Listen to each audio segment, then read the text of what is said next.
Chapter 1270. Come, come, come. Fight it out with your grandpa Gavin Rad. A guy named Paladin, or Rogue, brandished a huge divine artifact longsword, surging with the power of wind and thunder as he charged over. For a moment, Rivendell didn't want to waste his time with these guys. Because the final result of a continuous battle would definitely be the destruction of the four horsemen of the apocalypse. Unfortunately, he had to fight even if he didn't want to. Thunder's fury, blessed sword of the Wind Seeker, was not a simple melee weapon. With a swing of the huge sword, Rivendell felt as if the air around him had been pushed away.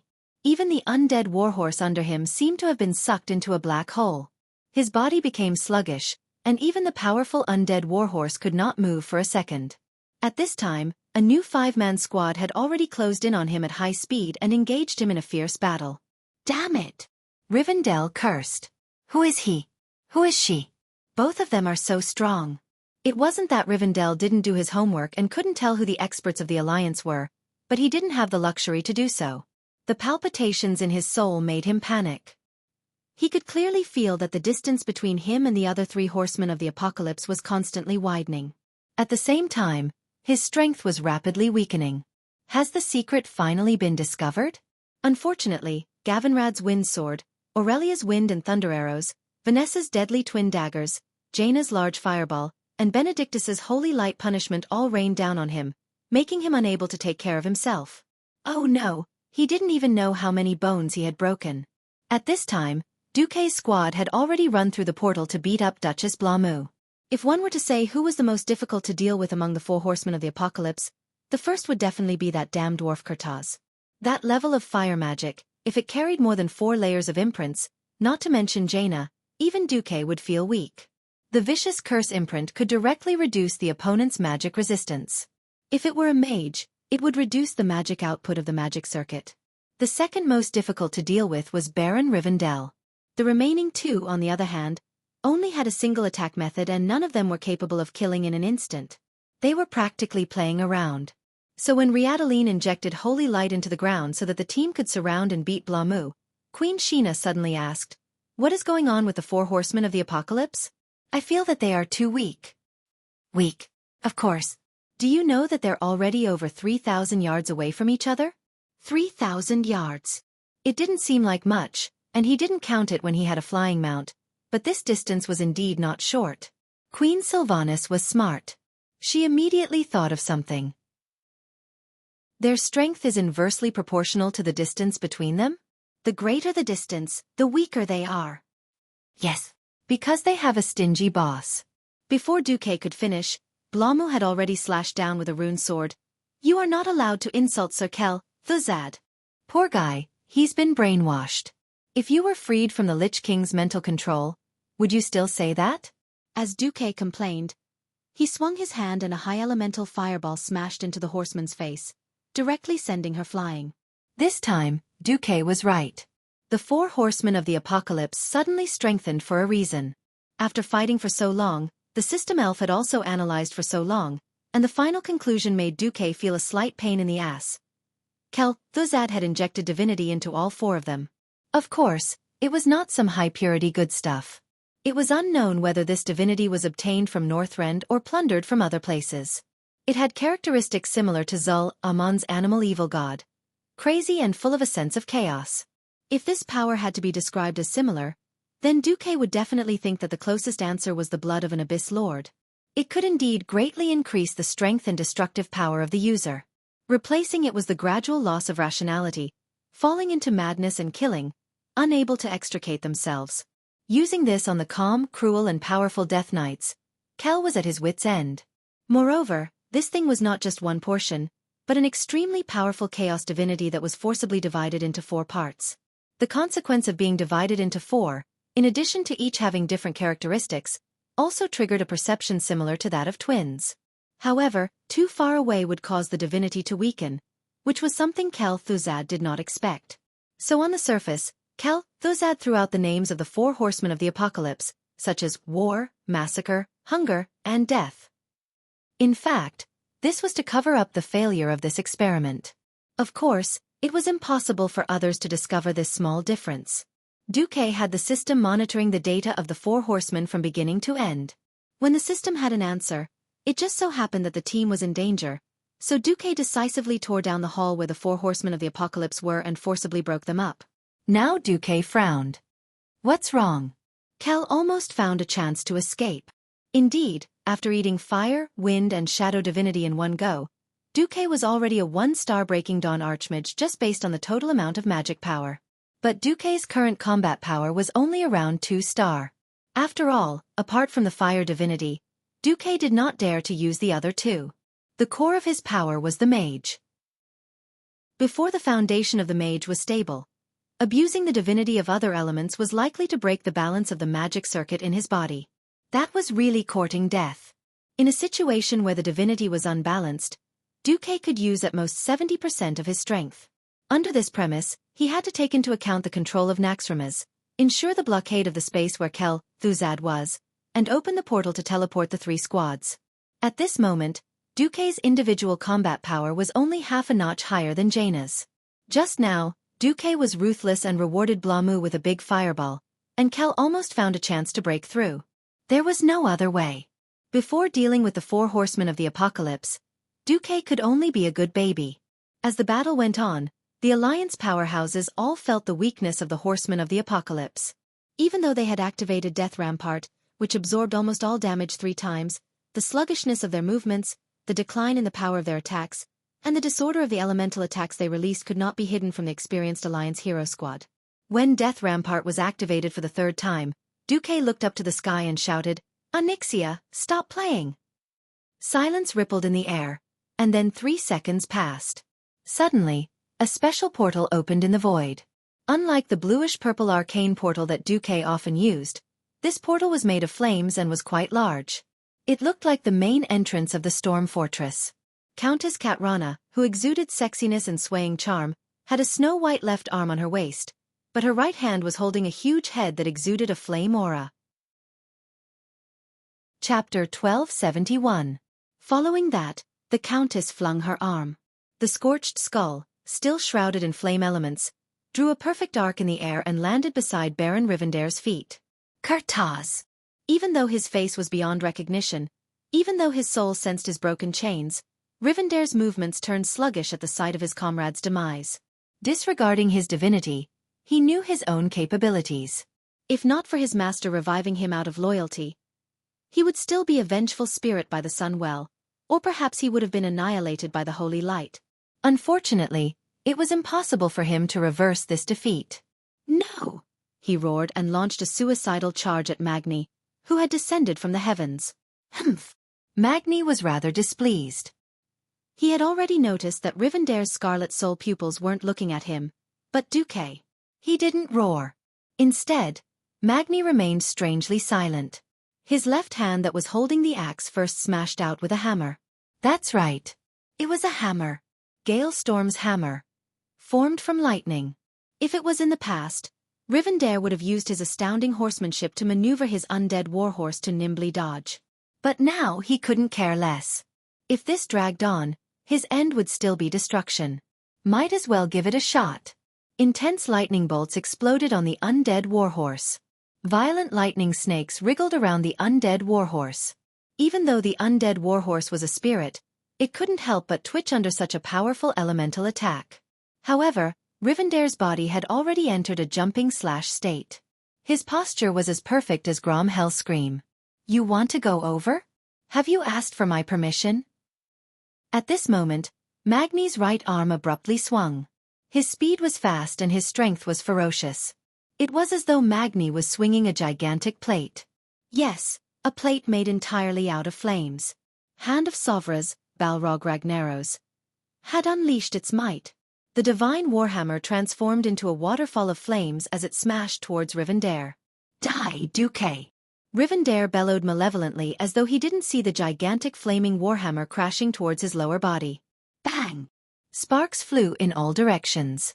The leader of the 4 horsemen of the apocalypse, Rivendell, had half of his body turned into charcoal, disappearing into the wind. Who would have thought that when the warhammer swung down, Rivendell's sword-wielding upper body actually maintained its original trajectory and continued pouncing towards Xueqi. Vanessa was the first to notice something was wrong. She immediately threw a dozen flying daggers.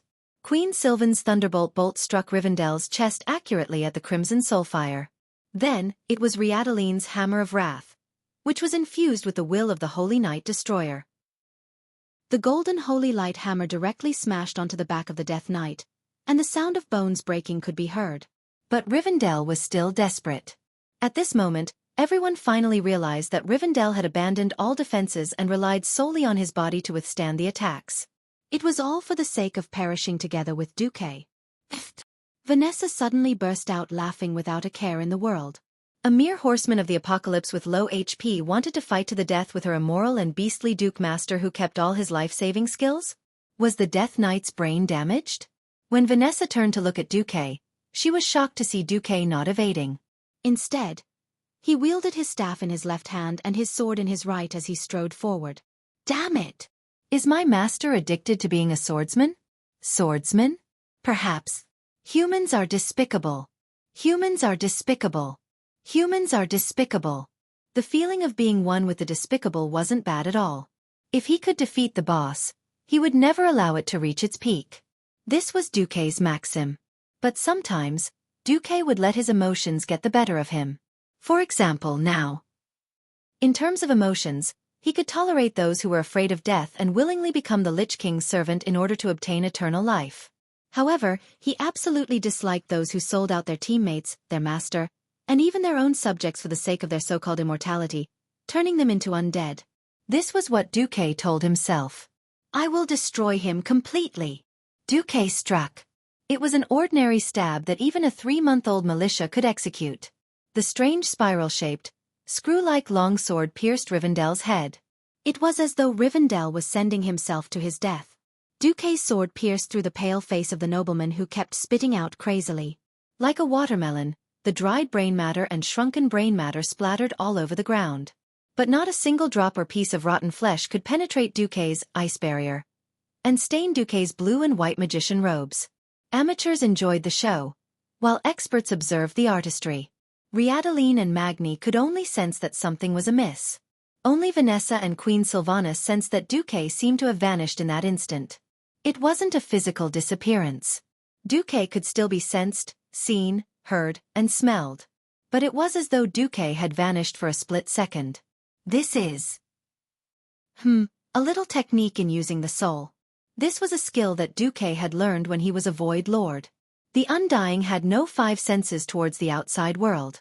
Because of death, the 5 senses of the living would no longer transmit any response. The only thing they could rely on was their soul. Everything in the world had a soul. Even a rock that mortals thought was lifeless actually contained large amounts of bacteria and microorganisms. These organisms formed the body of a soul, and the soul undulations they emitted could still be sensed by the Undying.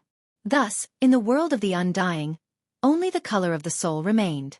What Xueqi did was to block the dissipation of his soul in that instant. Thus, in the perception of mortals, Xueqi didn't do anything. In fact, Xueqi had already vanished from Rivendell's sight for a while. In the end, Rivendell foolishly delivered his head to the rapidly thrusting spiraling rapier's blade. Ah! That was the final scream of Rivendell's soul. It intensely stimulated the eardrums and souls of the spectators. Has Rivendell's soul been completely destroyed this time? Queen Sylvie asked. She still remembered that she had killed Rivendell once on the Isle of Quel's Donnas. Basically? Queen Sylvanas was curious. Sigh. Xueqi sighed. The Scourge are the most troublesome. I can indeed destroy their souls with holy light. If their souls aren't complete before I destroy them, such as preserving or hiding a portion, they can still rely on the remaining souls to resurrect. Chapter 1272. Rivendell tortured and murdered the interracial newlyweds, granting them death and a pitiful life of servitude. However, at this time, Thuzad played a beautiful diversion. He first let Naxxramas fly to Lordaeron. In fact, when the fortress flew over the hinterlands, he secretly dropped an elite group of Death Knights led by Rivendell. The most important fulcrum of this supply line was the strong fortress built in the southwest corner of Stratholme, the Northern Fortress. The predecessor of the Northern Fortress was the Northern Sentry Tower.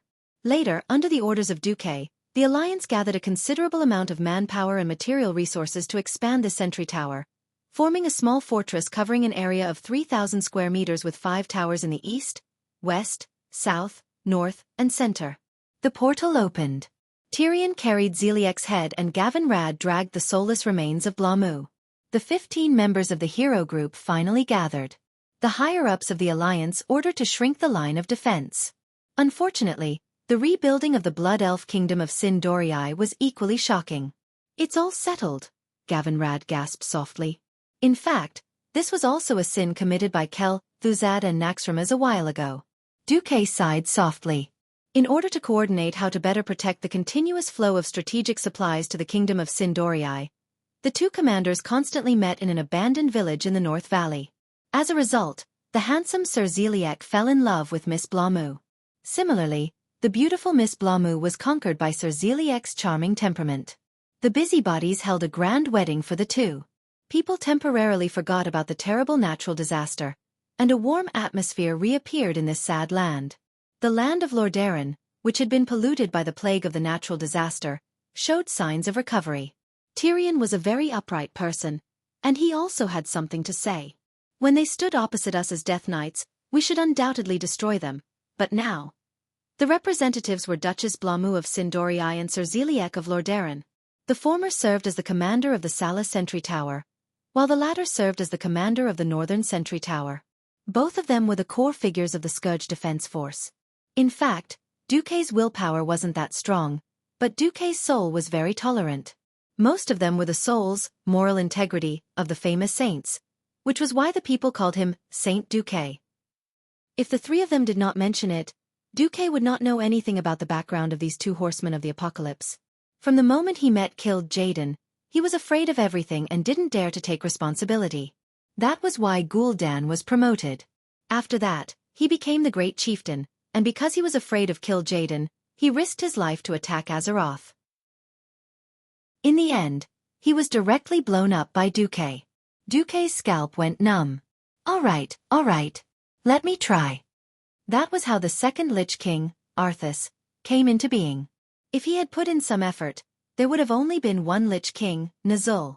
If he didn't get tortured by Kill Jaden's soul for 8 to 10 years, he wouldn't be able to do anything. He lost himself a long time ago. If it's a soul fusion, it will inevitably introduce the will of other souls.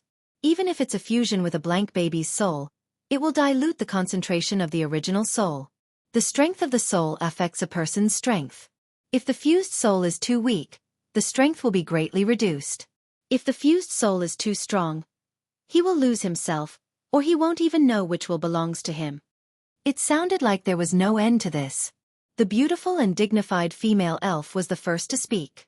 Her voice, which was like an aureole coming out of the valley, had a rare solemnity. "Actually, Blamu and Zeliek are from the Silver Dawn. Because of Arthas' destruction of Lordaeron City and the Silver Moon City massacre, many survivors were in extreme pain and also extremely hostile to the Scourge." Duque smiled bitterly. "Generally speaking, an independent soul is very exclusive. Basically, there is no real fusion between souls. It's like water and oil, never mixing together. But the Scourge seems to have some kind of method to forcibly stitch different souls together. For example, when we first discovered that Kel Thuzad was a necromancer, we used holy light to purify his soul. It stands to reason that at least 80% of his soul should be gone. As a last resort, after some discussion, Kalia and Sylvanas decided to maintain the supply line from Stratholme to Long Song Forest. Kalia said, "Can we redeem their souls like we did with Thaddeus?" Duque deliberated for a moment and continued, "It's very difficult for the soul of a living creature to multiply. You can think of it this way. The lost soul can never be recovered. It will disappear forever, along with some memories."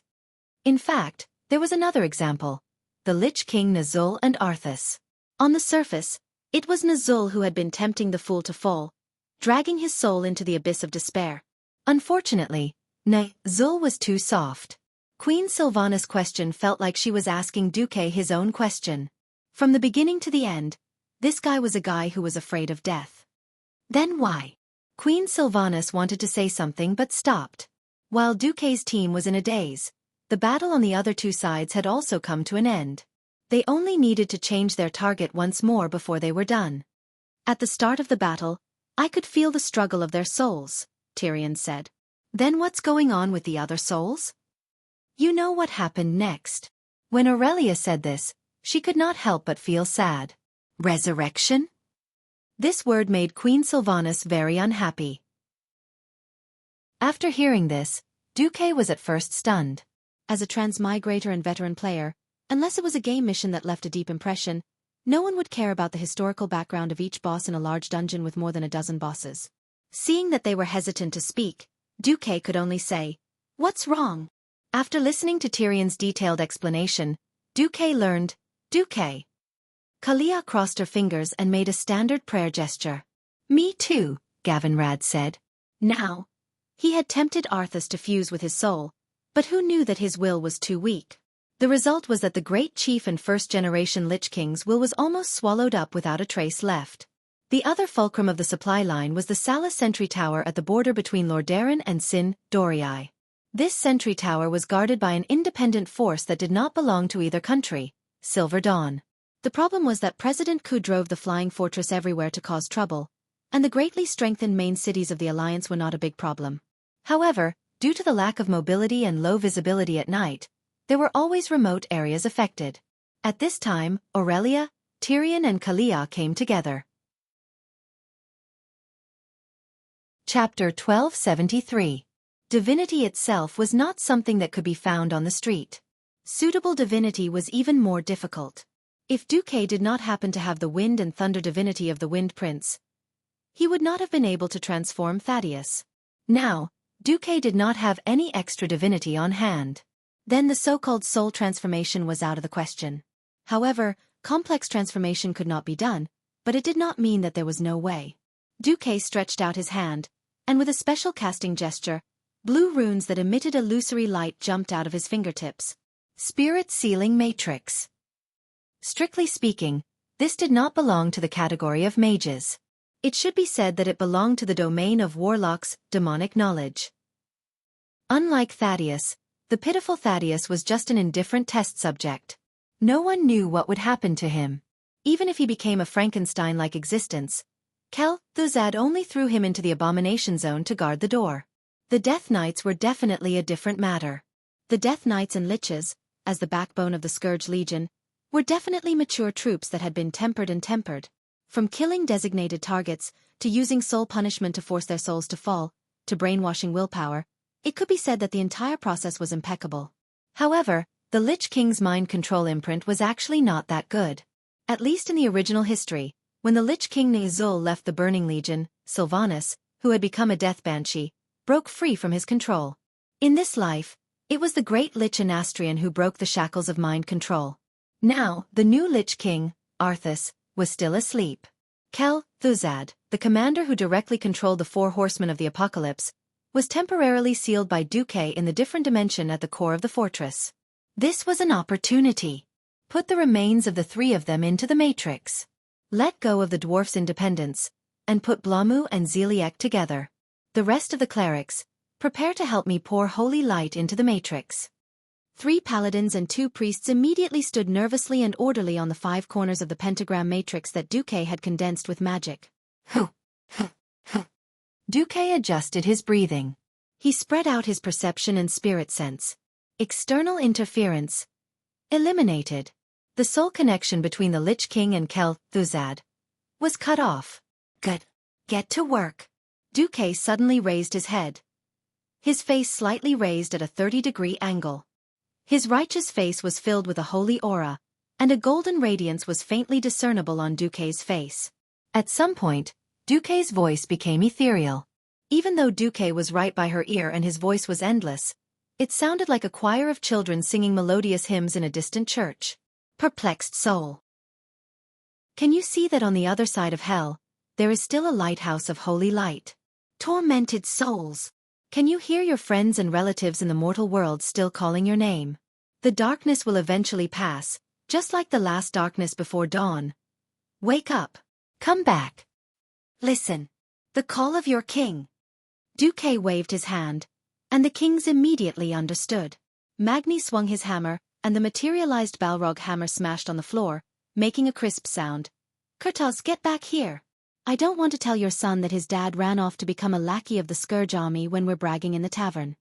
Perhaps it was an illusion, but Lord Kurtas' skull trembled. Sylvanas put her hands on her hips and said domineeringly, "Blamu! Have you forgotten our oath? We swore to take revenge on the Scourge.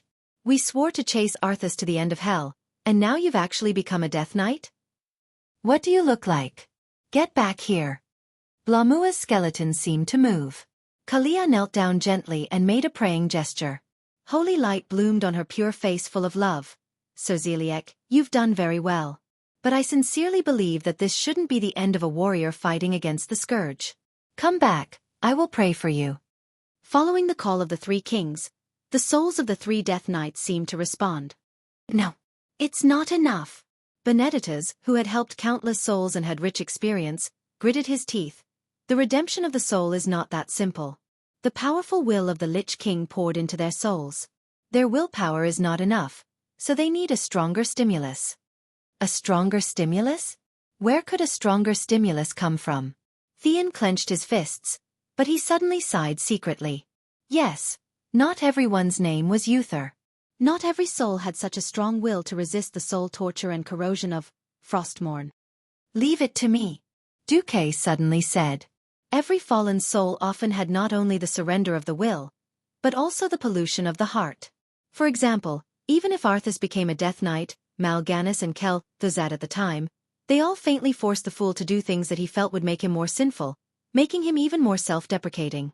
Even if these three guys had not become Death Knights for a long time, as far as Xueqi knew, at least Thuzad had let them participate in the siege of Old Mograine and several massacres against civilians. Therefore, a simple call was not enough. Xueqi had the system elf, so it was naturally more possible. Using the soul techniques learned from the Burning Legion, Xueqi was able to read a considerable number of fragmented soul fragments from the souls of the three Death Knights. This was not something that was made up out of nothing. These were all things that had really happened to the three of them. It was just that Xueqi had picked them out and completed them. In an instant, illusory projection fragments appeared above the magic circle. It was a heroic fragment of Kurtas rampaging around on the battlefield and killing his brothers in the tavern.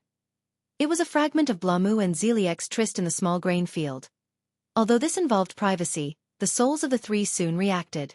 A series of metal cracking sounds came from the void, as if chains or something were disintegrating inch by inch. In the middle of the soul magic circle created by Xueqi, the Alliance powerhouses were pleasantly surprised to find that 3 silver souls rose from the remains of the 3 Death Knights like balloons. Soon, the souls had 4 limbs, a head, eyes, ears, a mouth, and a nose. Finally, even the patterns on the armor they wore were clearly visible. That's right, they were officially Blamu, Xueqi, and Kurtas. The faces of the 3 of them were filled with shame. Kurtas first knelt on one knee in front of Magni and said with his head lowered in remorse, "Sorry, it seems that I can't drink with your majesty in the future." Chapter 1274. On the other side, Blamua's soul was nestled in the arms of Xueqi's soul. The 2 of them seemed to be cowering a little. It was Xueqi who spoke first. "Sorry, your majesty Kalia, I screwed up." "It's not your fault." There were tears in the corners of Kalia's eyes. She used her slender fingers to gently wipe away the tears, and then revealed a smile that still looked like she was crying. "It's because we're too backward. If we could also master the technique of flying in the air earlier, then we wouldn't have to be beaten up like you guys. If anyone is at fault, it should be me, as the queen, who is the first to be at fault." Taking the initiative to take responsibility in this era of showing royal power, and informing the people with an unbreakable hierarchy sounded more like a fantasy. For a moment, the couple was stunned. Queen Sylvie also came up. "Blamu, you did a good job. If you hadn't helped guard the Salus Trail for so long, perhaps the people of New Silvermoon would have starved. Also, I still owe you a wedding gift." Aurelia stepped forward. She didn't know if she could hug a soul. She looked at Xueqi and saw Xueqi smiling and nodding. Then, she hugged him directly. The feeling of being hugged by a living being, which was like a corporeal spiritual body, was incomparably mysterious and strange. After a moment of shock, tears of the soul fell from the corners of Blamua's eyes. The sighs and greetings lasted for a full 5 minutes. Then, All the existences turned their eyes to Xueqi. The question was this considered redemption? Xueqi cleared his throat. In fact, in this world, souls can stay in the mortal world forever. Perhaps in the form of a vengeful spirit, or a heroic spirit. Heroic spirit? This word made all the living people's hearts palpitate. The dead were already gone. Crossing the boundary between life and death was not accepted by the mainstream view. For example, the forgotten. Then becoming a heroic spirit was the best choice. Heroic spirit. It is not unrestrained. Heroic spirits are similar to vengeful spirits. They also need a cornerstone-like attachment. In my opinion, the best choice for the three of you is to become the guardian spirit of this flying fortress that is about to be occupied by the Alliance, Naxxramas. Guardian spirit? The three souls became excited at the same time. It was as if their hearts, which had stopped beating a long time ago, were jumping with joy at this moment. With just a few words from Xueqi, the three souls suddenly found the meaning of continuing to exist in this world. As the former leaders of Naxxramas, of course they knew how powerful this flying fortress was. It was as if they could already see the gigantic fortress guarding the cursed land, resonating with the watchtower from top to bottom, forming a terrifying three-dimensional defense system. No matter how many terrifying demons poured out of the dark portal, they would only die in front of this terrifying defensive formation that resembled the Wall of Sighs. "We are willing," the three souls said in unison. Xueqi nodded and turned to everyone. "All right, let's get ready for the final battle. As long as we take care of Kel, Thuzad and Saffron, this great floating fortress will become the guardian of the Alliance and even the entire Azeroth." While Xueqi was cleaning up Naxxramas, fierce battles also broke out in various parts of Silithus. In the Temple of On-Kiraj, the Scourge army that had been thrown down by Xueqi was making a final struggle. They guarded every corner of the temple ruins, and even the more powerful high-grade Death Knights tried to gather their companions and break out. In the Cenarian fortress in the north of Silithus, facing the insects that rushed out of the Pillar of Swarm, the Alliance directly used a terrifying barrage to deal with the overwhelming insects. Don't think about it, fire all the 3-style bombs. For this day, Lord Marcus has prepared at least 500,000 3-style bombs. Don't worry about the cannonballs. Worry about whether you have the life to fire all the cannonballs first. The Alliance's artillery commanders loudly scolded the artillerymen below. Xueqi had guided the Iron Furnace Fort to improve the technology for 20 years, and now the cannon produced by the Iron Furnace Fort rarely exploded. The production line, coupled with the strict limit on the number of times the cannon could be fired, almost eliminated the incidence of casualties caused by the artillery exploding. And the 3-style bombs 3, which could split into hundreds of small metal warheads in the air, were in a sense not the old-fashioned shotgun, but something close to a cluster bomb. The shotgun directly exploded in the cannon chamber, which was extremely damaging to the cannon barrel. The latest Type 3-style bombs used a 2-stage delayed ignition and detonation system. Only when the cannonball flew out of the cannon barrel for about 2 seconds would the second stage be ignited, detonating the small warheads in the cannonball and exploding. At first glance, it was even more dazzling than fireworks. The shotgun, whose purpose was to kill in an area, was, of course, useless against the thick-skinned big guys like the Heavenbreaker. But for the relatively slender large-sized flying insects that did not have real hard armor, it was simply a nightmare. As long as a stray bullet or even a single piece grazed a limb, there would immediately be a hole slightly larger than the mouth of a bowl. Flesh and blood, limbs flying everywhere, all of these were not enough to describe the savagery of the Type 3-style bombs. That scene, it was as if after one shot, in a sphere with a diameter of 100 meters, not even a blade of grass would grow. All the flying insects would explode, turning into scattered limbs and parts that fell from the sky like rain.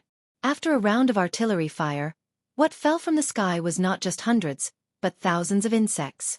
In order to avoid accidental damage or even accidental killing by artillery fire, the coalition forces did not send out air forces. At a distance of 200 to 500 meters, it was within the range of the Cenarian Circle's Treants, as well as the coalition's temporary military magic tower and elven archers. Closer, there were dwarven gunners, humans, and troll spear throwers to deal with them. On land, the swarming insects could be said to be overwhelming. Unfortunately, in front of the continuous array of cannons, it was more like sending food. Ground attacks were not as complicated as air attacks. The dwarves and gnome cannoneers could pull out their large-caliber heavy cannons at will. 4 long-range attacks. There were new cannons.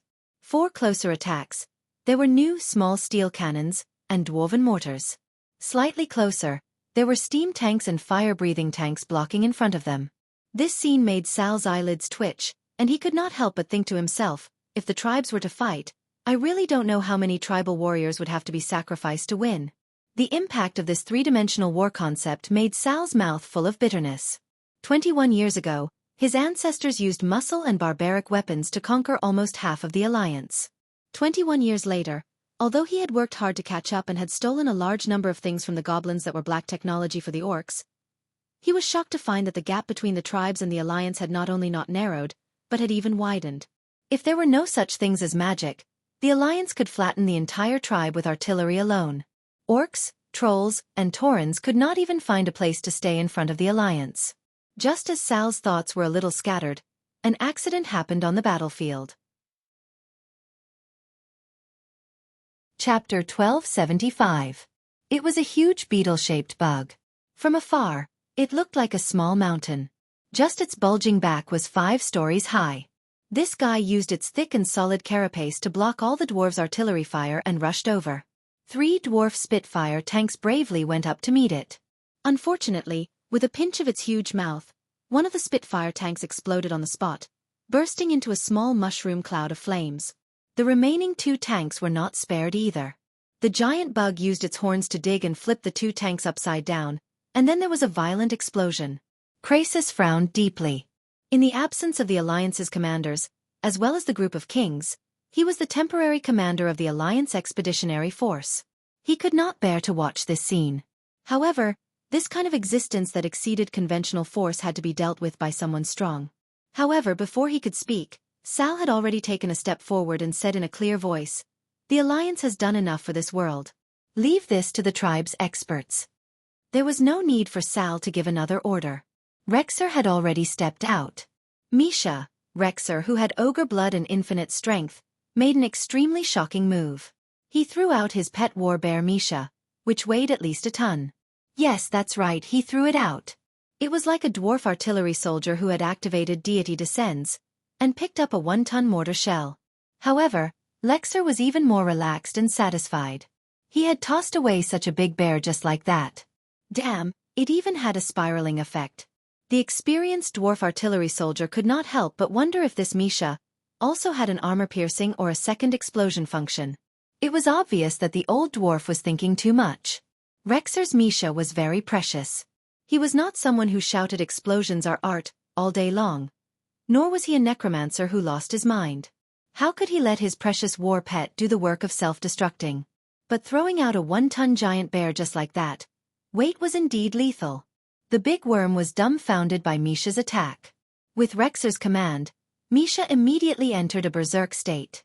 Not only was his body suffused with a scarlet bloodlight, but his body also became a full size bigger.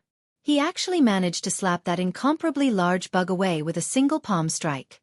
Following that, Misha roared and pounced forward, his 2 large bear paws striking out continuously. With the shrill cries of the insects as the background music, almost every slap from Misha sent large pieces of the insect's carapace and flesh flying. Seeing this scene, Krasis could not help but nod and ask Sal, "Is this the legendary Beastmaster Hunter?" Not bad. Sal couldn't help but feel proud. The Beast Men had migrated to Kalimdor. Apart from not being able to catch up to the Alliance in terms of technology, they had also gained something. For example, in terms of the hunter profession, under the leadership of Lexer and the other hunters, they had developed talents such as Beastmaster Hunter. In terms of the research of professional skills, they had the potential to surpass the Alliance. Unfortunately, there were still too few professionals. The Alliance's artillery fire was still fierce, but no matter how strong the artillery fire was, it was impossible to shoot down all the invading insects. For a small number of insects that had rushed to the front of the formation, it was a bit of a waste to use the Alliance's battle formation to defend. For the Alliance soldiers, wearing full body armor itself required physical strength. Looking at the endless stream of insects, Krasis discussed with Sal and decided that the tribal warriors would go out into the formation to kill the isolated insects, while the Alliance's elven archers and priests would provide support from the back. Occasionally, powerful insects would break in, and naturally, there would be Master Howl, Cain, and other strong warriors to deal with them. The battle lasted for more than 24 hours. Fortunately, the Alliance's military strength was strong, and they used a rotating system, so it was not impossible for them to hold on. At this time, there was a sudden rumble of cannons in the distance. They saw 3 huge flying battleships, sweeping away the clouds and slowly descending from a high altitude where the flying insects could not reach. As they descended, they opened all the cannons exaggeratedly, using the height and parabola to clear the insect colony further away that the heavy cannons of the stronghold could not hit. Almost every cannonball that fell would set off a column of smoke more than 10 meters high. Sand and insect limbs flew everywhere, and the scene was spectacular. The great and invincible figure, the dense and terrible cannons on the side of the ship, and the Alliance flag fluttering in the wind, all stimulated the eyes of the tribal warriors. Whether it was the Alliance or the tribe, all the warriors let out a deafening cheer. Sal's face was a little blue. Fortunately, his face was green, so the Alliance did not look obvious, but Wujin immediately noticed it. Without Sal's command, Wujin turned his hand and grabbed the collar of the goblin boss who joined the tribe, the Prince of Trade, Garavix, the owner of the Rustwater conglomerate. The wise Wujin spoke in the goblin language that very few people could understand. Do you see that thing in the sky? If we don't want our main city to be threatened by that thing's cannons in the future, the tribe must also have its own flying battleship. It was easier said than done to build a flying battleship of the level of the Heavenbreaker. Looking at the extremely exaggerated design of the 8 propellers, Garavix could feel the technical barriers contained in it. He thought of the sad days when he was threatened by the Alliance with cannons, and was threatened by King Del Lin that if he did not pay taxes, he would not be able to do business. The goblin boss fiercely clenched his teeth. The tribe will have a flying battleship. How long? 3 years. If we can steal the blueprint, it will be a year at most. Duque did not know the dirty thoughts of the several leaders of the tribe. At this moment, in Naxxramas, Duque was chatting with the people around him while dividing the spoils. Well, as long as there are no accidents, Naxxramas will belong to our alliance. As long as we get on Kiraj, we can form a joint flying fleet of the alliance and the tribe. Joint flying fleet? Where did the tribe get a flying ship? Illusia was curious. Technical output, of course, Duque replied casually. Magni was annoyed. Hey, Duque, although you came up with the idea, the research and practice are all done by us dwarves and gnomes. If you say technical output, then so be it. You should also consider our feelings. Duque chuckled. What are you so nervous about, old man? When have I ever let the dwarves, gnomes, and even the alliance suffer losses? I didn't ask you to give the latest Heavenbreaker blueprint to the tribe. Can't you give the tribe some early-stage flying ship blueprints with single-cylinder and twin propellers? If you don't give the new cannons, you can at least give the outdated stuff without rifling. Think about it. If you sell all those dust-eating things in your warehouse, that would be money and ores. Speaking of this, Magni's eyes instantly lit up. When it comes to doing business, you humans are still the most cunning. But I like it. The 2 bad guys high-fived each other and then laughed evilly.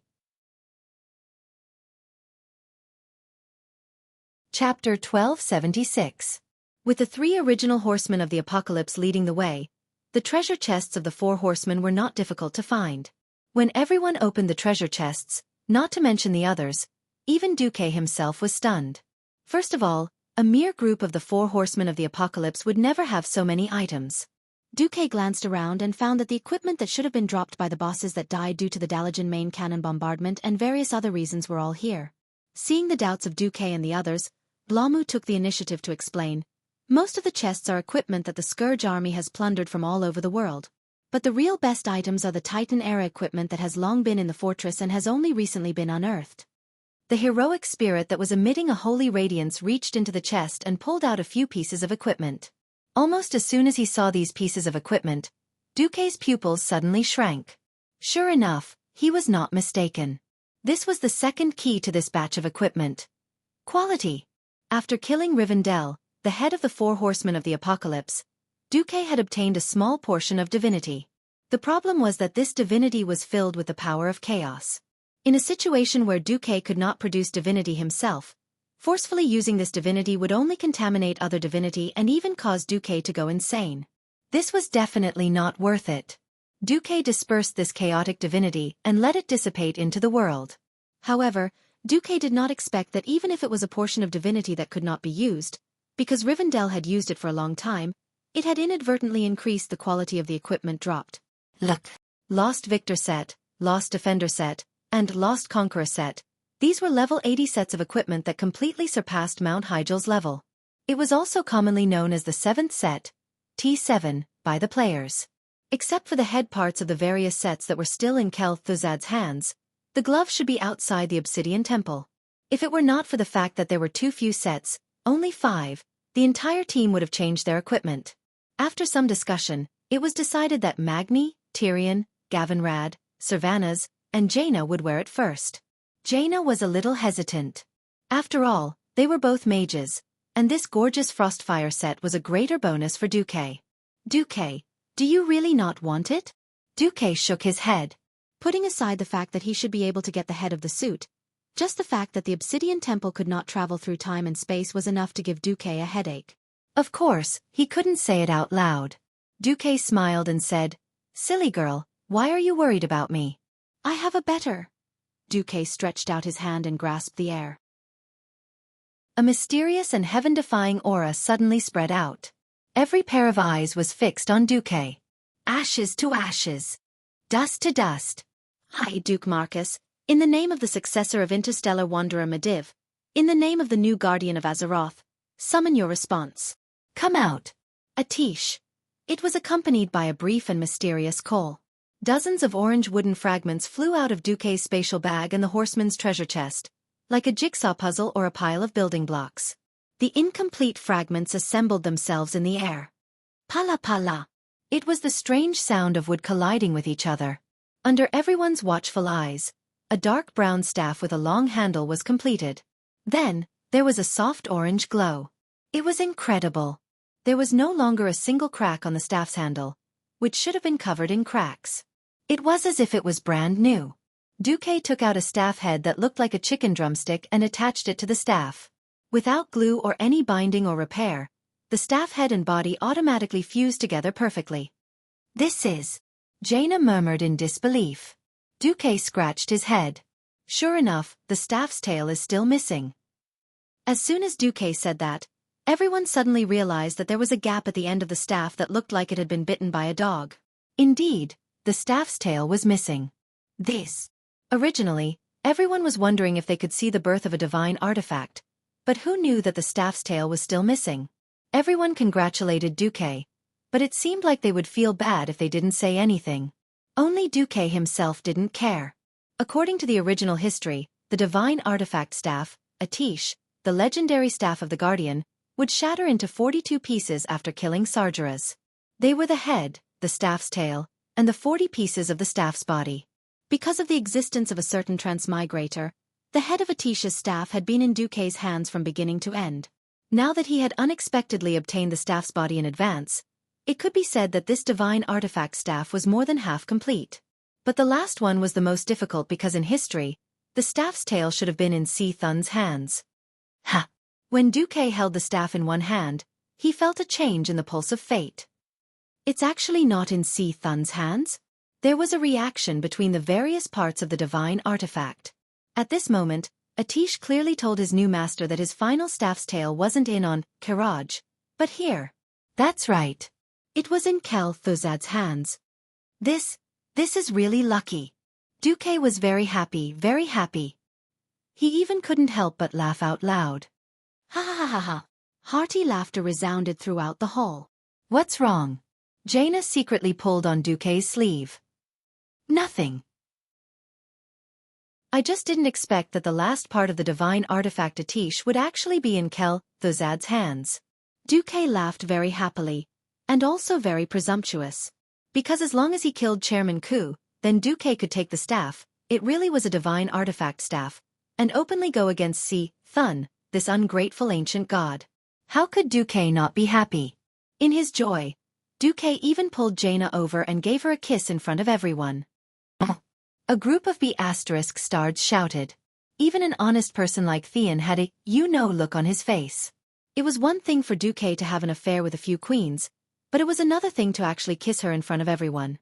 One had to know that Xueqi first had an engagement with Jaina, then cancelled it, and then maintained an ambiguous relationship between master and disciple.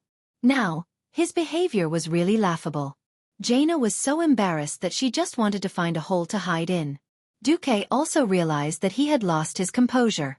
Facing Queen Sylvie's, "Kiss me in front of my face if you have the guts," gaze, Xueqi decisively shrunk back. Sure enough, some things couldn't be done in front of everyone. Otherwise, the people below wouldn't be able to pretend to be ignorant. Once the war stopped, they would definitely bring a large army to force a marriage. The gentleman Xueqi immediately put away his smiling face and put on a business-like look. Ahem. Next, we have to prepare for the crusade against Kel Thuzad. Chapter 1277. If Kel Thuzad was a brute, Xueqi wouldn't have minded giving him the cold shoulder. It would have exhausted his patience and also his drive. Unfortunately, Kel Thuzad wasn't. Even though he had lost most of his soul and had fused with an unknown soul, Xueqi's system elf scan concluded that Kel Thuzad was still very strong. This feeling, from the moment Duke opened the portal to the other dimension inside Naxxramas, became more and more clear. During the time he was trapped, Kel Thuzad must have done something. If Kel Thuzad was a book that could be read thoroughly, then Xueqi might have lost interest in him. For such an intelligent and unique undead evil scientist, Xueqi always felt that Kel Thuzad would bring him surprises. The unknown would make people afraid. But the unknown would also bring a sense of freshness and challenge. If everyone knew, then it was just harvesting for the sake of accumulating equipment. Unfortunately, harvesting would never be as exciting as exploring. Worried that the heroic spirits would be affected by Kel Thuzad again, it was still a 15-man team of heroes that entered the other dimension, along with a temporary humanoid mount. As soon as they came out of the portal, everyone felt the strange cold air. Whoa! It's so cold! Kalia shivered. She was already in such a state even though she was wearing a thick priest robe. The 3 female ranger heroes who were wearing 3-point armor were even more unbearable. There was no need for anyone to remind them. A group of people who were afraid of the cold immediately moved closer to Xueqi.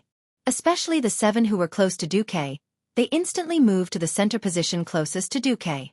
Well, except for a certain mount that stood proudly to the side. Damn, you used me as a fridge in the molten core, and now you're using me as a heater? You're really treating me like a variable frequency air conditioner. Xueqi complained as he opened the lava armor. The lava armor of a normal mage increased the mage's critical hit rate, and when someone dared to attack a mage in close combat, the magma would splash out and hit the attacker's face, achieving a damage reflection effect. As a Breaking Dawn archmage, Xueqi's modification of ordinary magic had long since reached a level that could shock the heavens and make the gods weep. It wasn't wrong to say that it was a variable frequency air conditioner. The system notifications kept ringing. Import theoretical knowledge of air conditioning. Start calculating entropy. Fluid mechanics introduction. Importing air circulation and thermodynamic circulation formulas. With the help of the system, Xueqi quickly adjusted his mana output. Not only did he let the heat of the lava armor spread out evenly, but he also expanded the heat range of the lava armor and condensed a wide area ice shield. Except this time, it was a wide area heating shield. The Iron Furnace Castle was surrounded by mountains that were covered in snow all year round, but Magna had to come here to freeload off the heat. This guy even laughed and patted Xueqi's thigh. Yo! Not bad. I used to look down on you people who played magic. It's great to be an air conditioner now. Whoever marries you will be blessed. It's warm in winter and cool in summer. Puh. You want me, a Breaking Dawn archmage, to change my profession to be an air conditioner? Do you believe that I won't freeze your D***CK forever? Although he was complaining in his heart, Xueqi was surrounded by the girls and couldn't say anything. He just glared at the bastard dwarf king. The portal led them to a magnificent palace. Of course, this had nothing to do with Chairman Ku and Saffron, because this palace was a titan creation that Naxxramas had left behind. The frost dragon was too huge, and Saffron, who had lost his ultimate transformation ability, could only build his nest outside. Under the cover of Xueqi's wide area heating shield, everyone started to walk out of the palace. Xueqi frowned. He didn't feel it at first, but now that he was closer, he could clearly feel the divinity contained in the cold air. Frost divinity. Bloody hell, Arthes is really willing to invest so much money into this. Just as they walked out of the palace, a cold and evil voice came from above. He. Finally willing to come in? Despicable thieves who want to steal the fortress of the great Lich King. Bull*T. Didn't the Calamity Army steal the floating fortress from the Titans? Originally, Xueqi wanted to retort like this. The scene before them left Xueqi and the others speechless. What did they see? A bone dragon knight? Or a dragon lich and a bone dragon? Xueqi and the others didn't know what the hell this was. What appeared in front of everyone was the frost dragon Saffron. That was if they didn't count Kel, Thuzad on its neck. Dragons, as the top creature of the Azeroth food chain, were almost invincible. Its entire body could be seen 360 degrees without any blind spots. What? You said it exposed its belly? Firstly, their bellies had the same thick scales and dragon skin. Second, if 4 dragon claws scratched you, would you be afraid? Also, the dragon's neck could turn at almost any angle, and could cover almost all parts of its back except for one, the place where the dragon's neck and body met. So, Onyxia, who was willing to be bitten by Xueqi in that place, symbolized her complete submission. Now, there was an additional Kel, Thuzad in that place. His entire lower body had fused with Saffron's neck, and it looked like a piece of white bone. This scene immediately gave Xueqi a headache. Previously, Xueqi was confident that he could take down Kel, Thuzad and Saffron because Saffron basically lost his intelligence after death, leaving only the instincts of the dragon race. So, a bone dragon was a bone dragon, and a lich was a lich.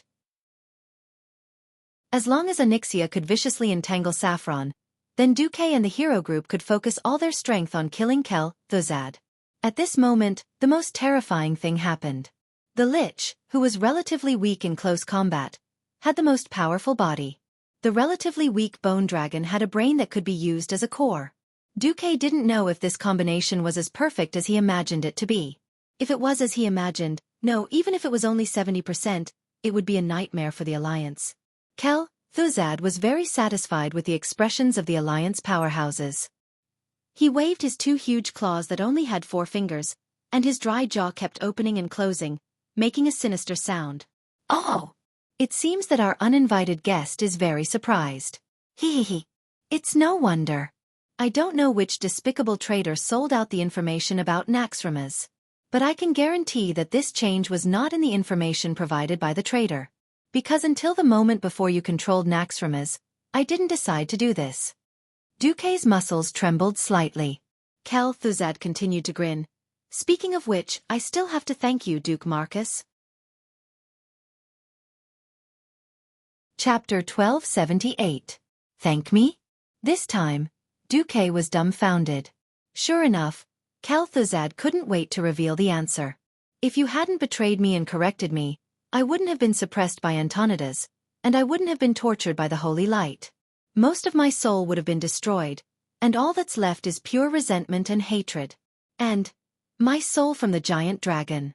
Xueqi was speechless. Was this a blessing in disguise, or was it a death wish without limits? No wonder Kel seemed to be stronger than in history. It turned out that Nthzul had such a heavy taste that he actually gave him a part of the giant dragon's soul. So, with less than 20% resentment and hatred, and pure evil thoughts, Kel assimilated the scattered giant dragon's soul? Was it Saffron's soul? Or was it another giant frost dragon's soul? This was really unimaginable. Back then, Xueqi made a small report and tricked Kel's soul. He never forgot about it, and even diluted and fused his own soul, just to take revenge. Cough cough. Forget it. I think you should just die early. Of course, sanctimonious hypocrite. Oh no, righteous, honest and reliable Xueqi waved his hand. Humph. Transmigrators don't lie. If I say I'll destroy your whole family, then I'll destroy your whole family. That's right, there's nothing wrong with it. Suddenly, a huge flame was released from under Xueqi's feet. At first glance, Xueqi seemed to have been swallowed by the flame, but as long as one ignored the sputtering fire elements, one could see that Xueqi was actually being lifted up by a huge pillar of fire. Then a second pillar, a third pillar. The whole group of platforms formed a mountain shape, with the middle high and the 2 sides low. Every Alliance powerhouse was gently pushed to the front of the platform. The platform got higher and higher, and the highest platform that was carrying Xueqi was instantly more than 10 stories high. Xueqi, who was originally sitting on the back of the giant frost dragon and looking down at Xueqi, was now being looked down at by Xueqi, who was in a higher position. Xueqi sat in the air, and a throne made entirely of flames automatically appeared behind him.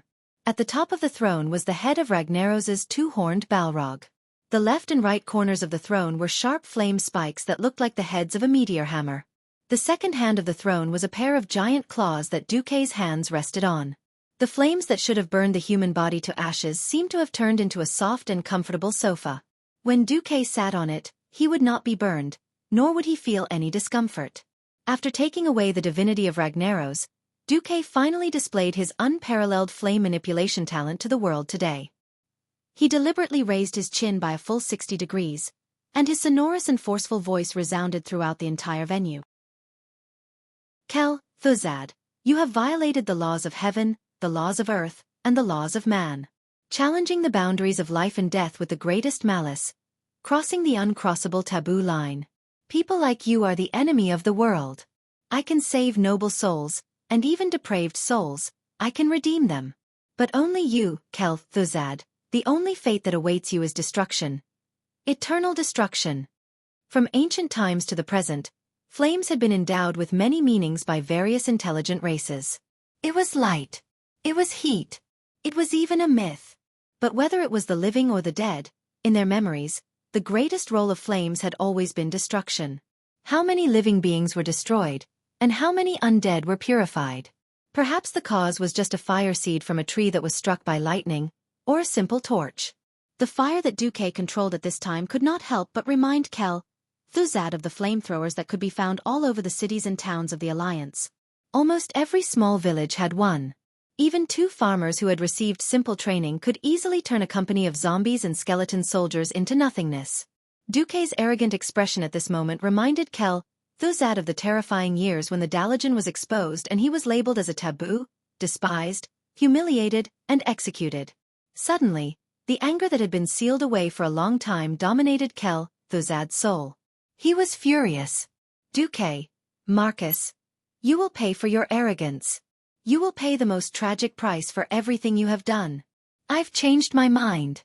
Before I send your arrogant and ridiculous soul to His Majesty the Lich King, I will first thoroughly torture you. Xueqi screamed. The frost dragon Saffron, who clearly felt its master's emotions, also opened its white and bloodless jaws. Roar! It was a terrifying dragon's roar that came from the soul. The experts of the Alliance felt a chill in their hearts at the same time. Xueqi had a proud smile on his face. He stood up from the blazing flame throne, stretched out his right hand, hooked his index finger, and said with incomparable contempt, "Come." Xueqi only felt that his frozen soul was suddenly ignited by the flames of anger. Without his command, the frost dragon under him had already roared and rolled up a terrifying ice tornado, pouncing towards Xueqi on the blazing flame throne. No one noticed that Onyxia had taken a deep breath after the blazing flame monarch had left. It wasn't until the black dragon's huge head revealed a cruel smile that came out from the blazing pillar of fire that Xueqi realized that he had fallen into Xueqi's trap again. Onyxia's famous big move. Deep breath. The dragon's breath that was spat out was like a cone-shaped cloud of fire. The turbulence brought with it a dark red light that was both Onyxia's divinity and Xueqi's divinity. Blazing and berserk dragon breath gushed out, easily turning this originally white world into a sea of fire. The sky was burning, the earth was burning, and the air was filled with the crackling sound of the flowing flames. The ice and fire tornadoes created by the two dragons collided in mid-air. At that moment, the entire space seemed to flash with a unique brilliance of elemental lines. The laws of space seemed to have been completely rewritten in an instant. Half of the space was densely packed with crimson flame patterns, as if these flame patterns could immediately turn this place into a second molten core. Half of the white space flashed with layers of overlapping silver networks, as if it wanted to pull all living beings into the eternal ice and snow of no scent, dispersing all heat and stopping all life. Two completely different scenes completely enveloped the entire Frost Dragon's palace and spread in all directions. With the power of the two dragons as the center, it was as if there was a moment of delay before a shockwave swept across the entire space. At that moment, the gorgeous palace seemed to have suffered a terrible earthquake. The gorgeous tiles under their feet could not withstand the damage brought by the turbulent flow of elemental elements, and were lifted up one after another. However, before they could splash out and cause harm to the people around them, they had already turned into powder in the aftermath of the devastating power. Chapter 1279. This power. Kalia was tongue-tied. Even people like Kalia, who were close to Xueqi, were shocked by Xueqi's power, let alone people like Benedettas who were not in the mainstream circle. Unknowingly, Xueqi's power had already transcended the mortal world. Xueqi had always thought that he had not transcended the realm of mortals. In the eyes of others, Xueqi was riding on the once incomparably evil black dragon, using the surging flames of divinity to suppress the darkest icy wind. This kind of scene was undoubtedly spectacular in the domain of the gods. Magni transformed, and in his burly mountain king form, he stood at the front of the team. 2 of the 5 silver saints, Theon and Gavin Rad, shone with golden light as they stood at the 2 wings. The 3 of them formed the most solid vanguard formation, like a triangular shield, firmly blocking the front of the elemental turbulence. Later, Jaina summoned an arcane shield and gently wrapped the remaining alliance powerhouses within it. Everyone looked at the 2 groups of opponents fighting in mid-air with an expression that was close to worship. At first glance, the 2 sides seemed to be evenly matched. Soon, everyone realized the difference. Sapphiron was definitely powerful when he was alive. In terms of status, he was second only to the Blue Dragon Queen, Sindagosa. However, after he died, he became a frost dragon with a bone dragon foundation. All that was left of him was his battle instincts. Originally, Onyxia was definitely stronger than Sapphiron. Unfortunately, after any dragon was seriously injured, their recovery speed was not that fast. Right now, she was only at about 60% of her strength. There shouldn't have been much of a difference. The difference was in the master. Kel Thuzad had obviously just injected the frost divinity into his body. His use of this power that was beyond his imagination was far inferior to Xueqi, who had the help of the system and was familiar with training for a longer period of time. It seemed to be a pure elemental contest without any fancy tricks. Under Xueqi's guidance, Onyxia deliberately turned the dragon's breath, which had been strengthened by Xueqi's divine power, into a spiral cone shape. As a result, after a moment of stalemate, the winner of this massive battle in the air was decided in a few seconds. Onyxia's dragon breath easily dispersed Sapphiron's icy wind, and the remaining flames struck Sapphiron's left bony wing, exploding into sparks. The elemental erosion directly affected the soul level, and the frost dragon immediately howled in pain. Even the red dragon queen Alexstrasza had to take a breather after unleashing her most powerful dragon breath. For the giant dragon, the next battle would be hand-to-hand combat. In terms of body size, Onyxia did not have an advantage. But that depended on who he was compared to. If they were both living dragons, the older they were, the more powerful they were, the more experience they had, and the more strength and agility they had. The problem was that one was a bone dragon that had been dead for many years and only had its bones and soul left, while the other was a semi-god-level giant dragon that was alive and kicking. Its complete muscles and tendons gave it strength and speed bonuses that were not something a bone dragon could compare to. On top of that, there was a sinister, oh no, a scheming master around. Use Vine to slow him down. Get a stream of fire to distract his frost shield and counterattack. On the dragon's back, Xueqi and Kel Thuzad bombarded each other with spells. All kinds of elemental spells went back and forth, and they were having a lot of fun. But on the giant dragon level, it was obvious that the Black Dragon Princess was suppressing Sapphiron. The advantage in speed and the lack of tendons and muscles severely affected Sapphiron's speed. After receiving consecutive heavy blows, Onyxia used Dragon Claw Sweep and Dragon Wing Slap combo. Sapphiron finally could not hold on any longer, and his movements clearly slowed down for a moment. The black dragon, who was slightly smaller in size, seized the opportunity and suddenly crouched to avoid Sapphiron's counterattack. Almost rolling on the ground, it whipped its tail and hit Sapphiron's waist heavily with its gigantic meteor hammer-like tail. The spectators could clearly see that at least 2 of Sapphiron's ribs on the right side were broken, and 5 or 6 ribs had cracks. Sapphiron let out another soul wail. He used all his strength to swing his bone dragon tail, trying to counterattack and severely injure Onyxia, who knew that the black dragon would suddenly climb up and fly even higher. When Xueqi's flame blast almost hit the Great Lich's face, Onyxia saw the opportunity and extended her dragon neck, giving Saffron's left chest a moderate amount of dragon breath. The blazing dragon breath directly hit the frost aura floating in the ice dragon's chest. That was actually the frost dragon's heart, but that frost aura could not be attacked by physical means. The frost dragon, who was covered in wounds, fell from the sky with Xueqi. He crashed to the ground with a loud crash. His enormous body instantly smashed open a huge crater that was at least 5 meters deep and had a radius of several hundred meters sunk in. At that moment, it was as if the entire area let out a cry of pain. The sunken ground layer by layer spread in all directions, and the magnificent palace not far away also collapsed. Xueqi, who had his upper and lower jaws like a rake, was in a sorry state. Finally, he cried out weakly, "Protect me!" Suddenly, the surroundings became blurry, as if there was a thin layer of ice fog covering the distance, making it difficult to see clearly. Countless skeleton soldiers, death knights, liches, gargoyles, and abominations rushed out from the ice fog, trying to protect their master. Unfortunately, in just one move, a golden holy flame had completely submerged them. Xueqi's red soulfire eyes looked blankly at his subordinates being destroyed by the paladins in front of him. The abominations shed their skin in the holy light, revealing burning muscles, bones, and internal organs. They then turned into ashes and dissipated into the air. Xueqi was stunned for a moment. Damn. The pressure that Xueqi gave me was too much, and I actually forgot about these guys. Xueqi lost his composure due to a rare anger. He had to do something now, or he would be crushed and destroyed by Xueqi. Duke Marcus. I admit that I am not as good as you in a direct battle, but can you protect every single one of your women? Ha ha ha ha. The Great Lich grinned. Half of his body was stuck in the mud, but he still used his left hand that could move to make a casting gesture. Come. Have a taste of my undead fantasy. Suddenly, a terrifying will covered the entire space. An unknown shockwave blasted towards the alliance of heroes. Almost everyone was sent flying into the sky. Aurelia somersaulted 3 times in the air before she stabilized herself. A shadow arrow brushed past the bottom of her boots and hit a nearby pillar. The destructive black air currents easily melted the pillar that was so thick that it would take 2 people to wrap their arms around it.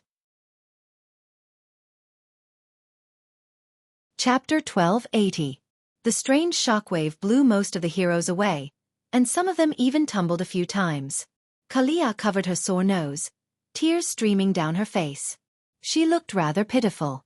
She saw Lucia crawl out of the ice barrier, her hands covering her red forehead.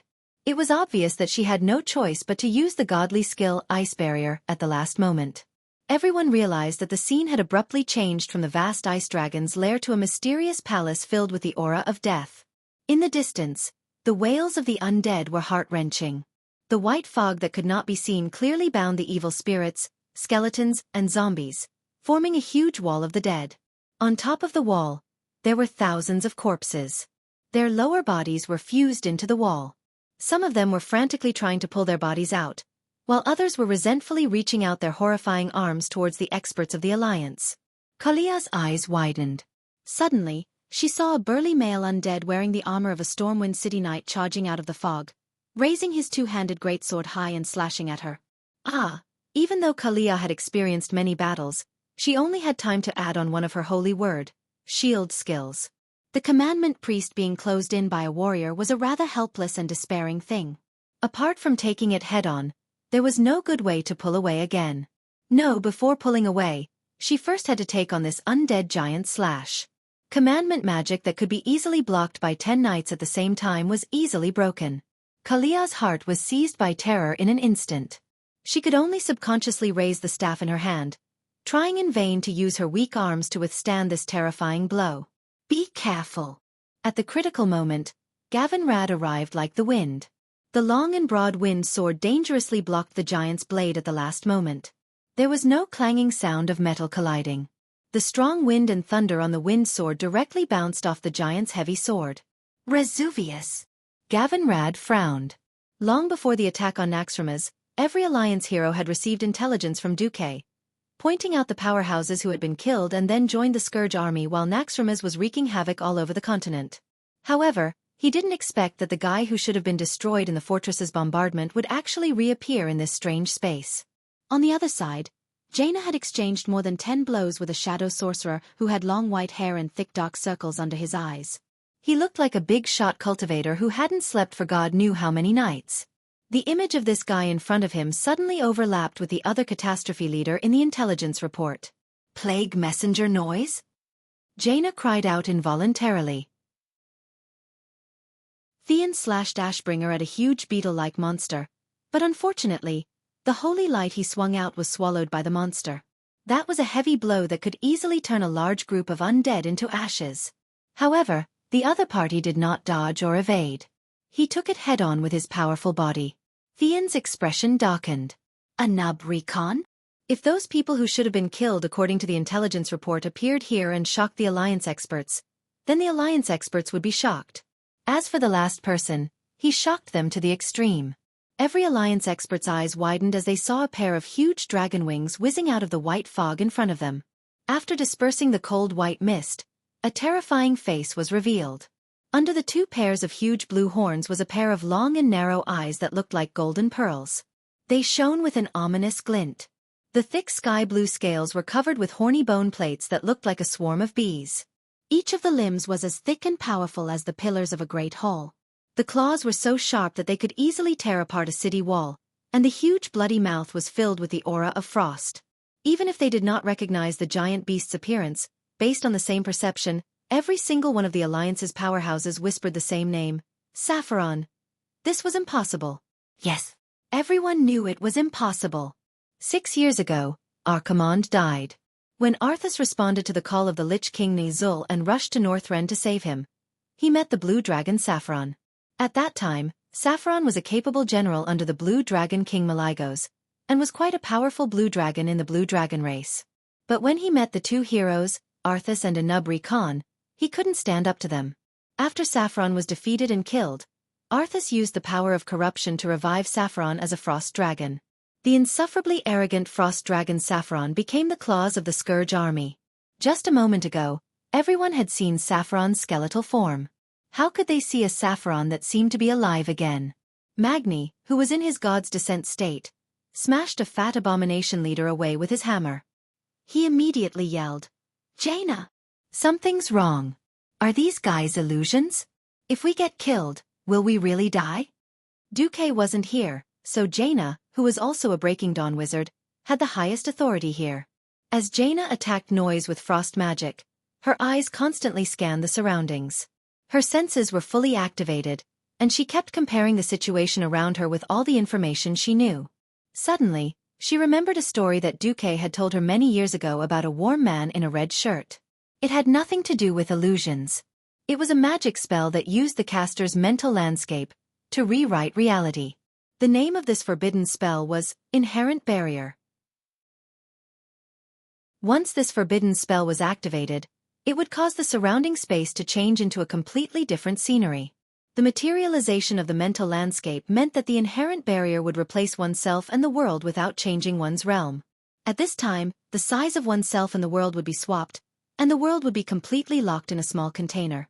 In Duke's example, the strange heroic spirit named Wei Gong is the wolf, had its inherent enchantment materialized into a red wilderness with countless ownerless sword tombstones. What appeared on the horizon was leaping flames, and in the distance were several huge gears. Jaina couldn't be sure, but Duque's example was the closest one she could think of. She immediately shouted, "Don't die! If we die in this world, we will also become corpses outside." I don't know if this is the inherent barrier that Duque mentioned, but I only know that to maintain such a terrifying illusory space requires an astronomical amount of mana, even for a demigod wizard. At this moment in the outside world, Duque stared at Kel Thuzad with a cold expression. Ha! How extravagant! To maintain this illusory world, the amount of mana you use every second is equivalent to the total mana of a Breaking Dawn wizard, right? Chapter 1281. It was impossible for Kel Thuzad to know that Duque had the system elf, the ultimate weapon among the ultimate weapons. He was only secretly shocked by Duque's terrifying observation skills. In this regard, he deepened his own judgment of the situation. Opposite him, Duque held onto Onyxia's reins and let her hang in the air. All of a sudden, his comrades and lover disappeared. This was no doubt a blow to Duke, but it was also a turning point. That was because the system elf's data stream was pouring down on his retina, which he hadn't seen in a long time. A huge amount of data poured into Duque's spiritual sea. After transmigrating for so long, from the initial discomfort, it had now become very natural. Duque could already read at least 100 pages of A4 paper in 1 second. In a sense, Duque could be considered a Superman. The unknown always easily brought fear, but when the mysterious veil was lifted in front of him, the excitement and thrill was like the goddess of victory lifting her skirt. Ah! That was the smell of the sea. Cough cough. The above was purely a slip of the hand and an irresponsible imagination. It had to be said that Xueqi used his own magic and will to cast a forbidden spell-level magic, creating a space within a space, pulling the enemy in and beating him up. This was a move that Duque liked. The corners of Duque's mouth curled up in a strange arc, and he asked despite knowing the answer, "I'm just curious, why don't you pull me into that small world?"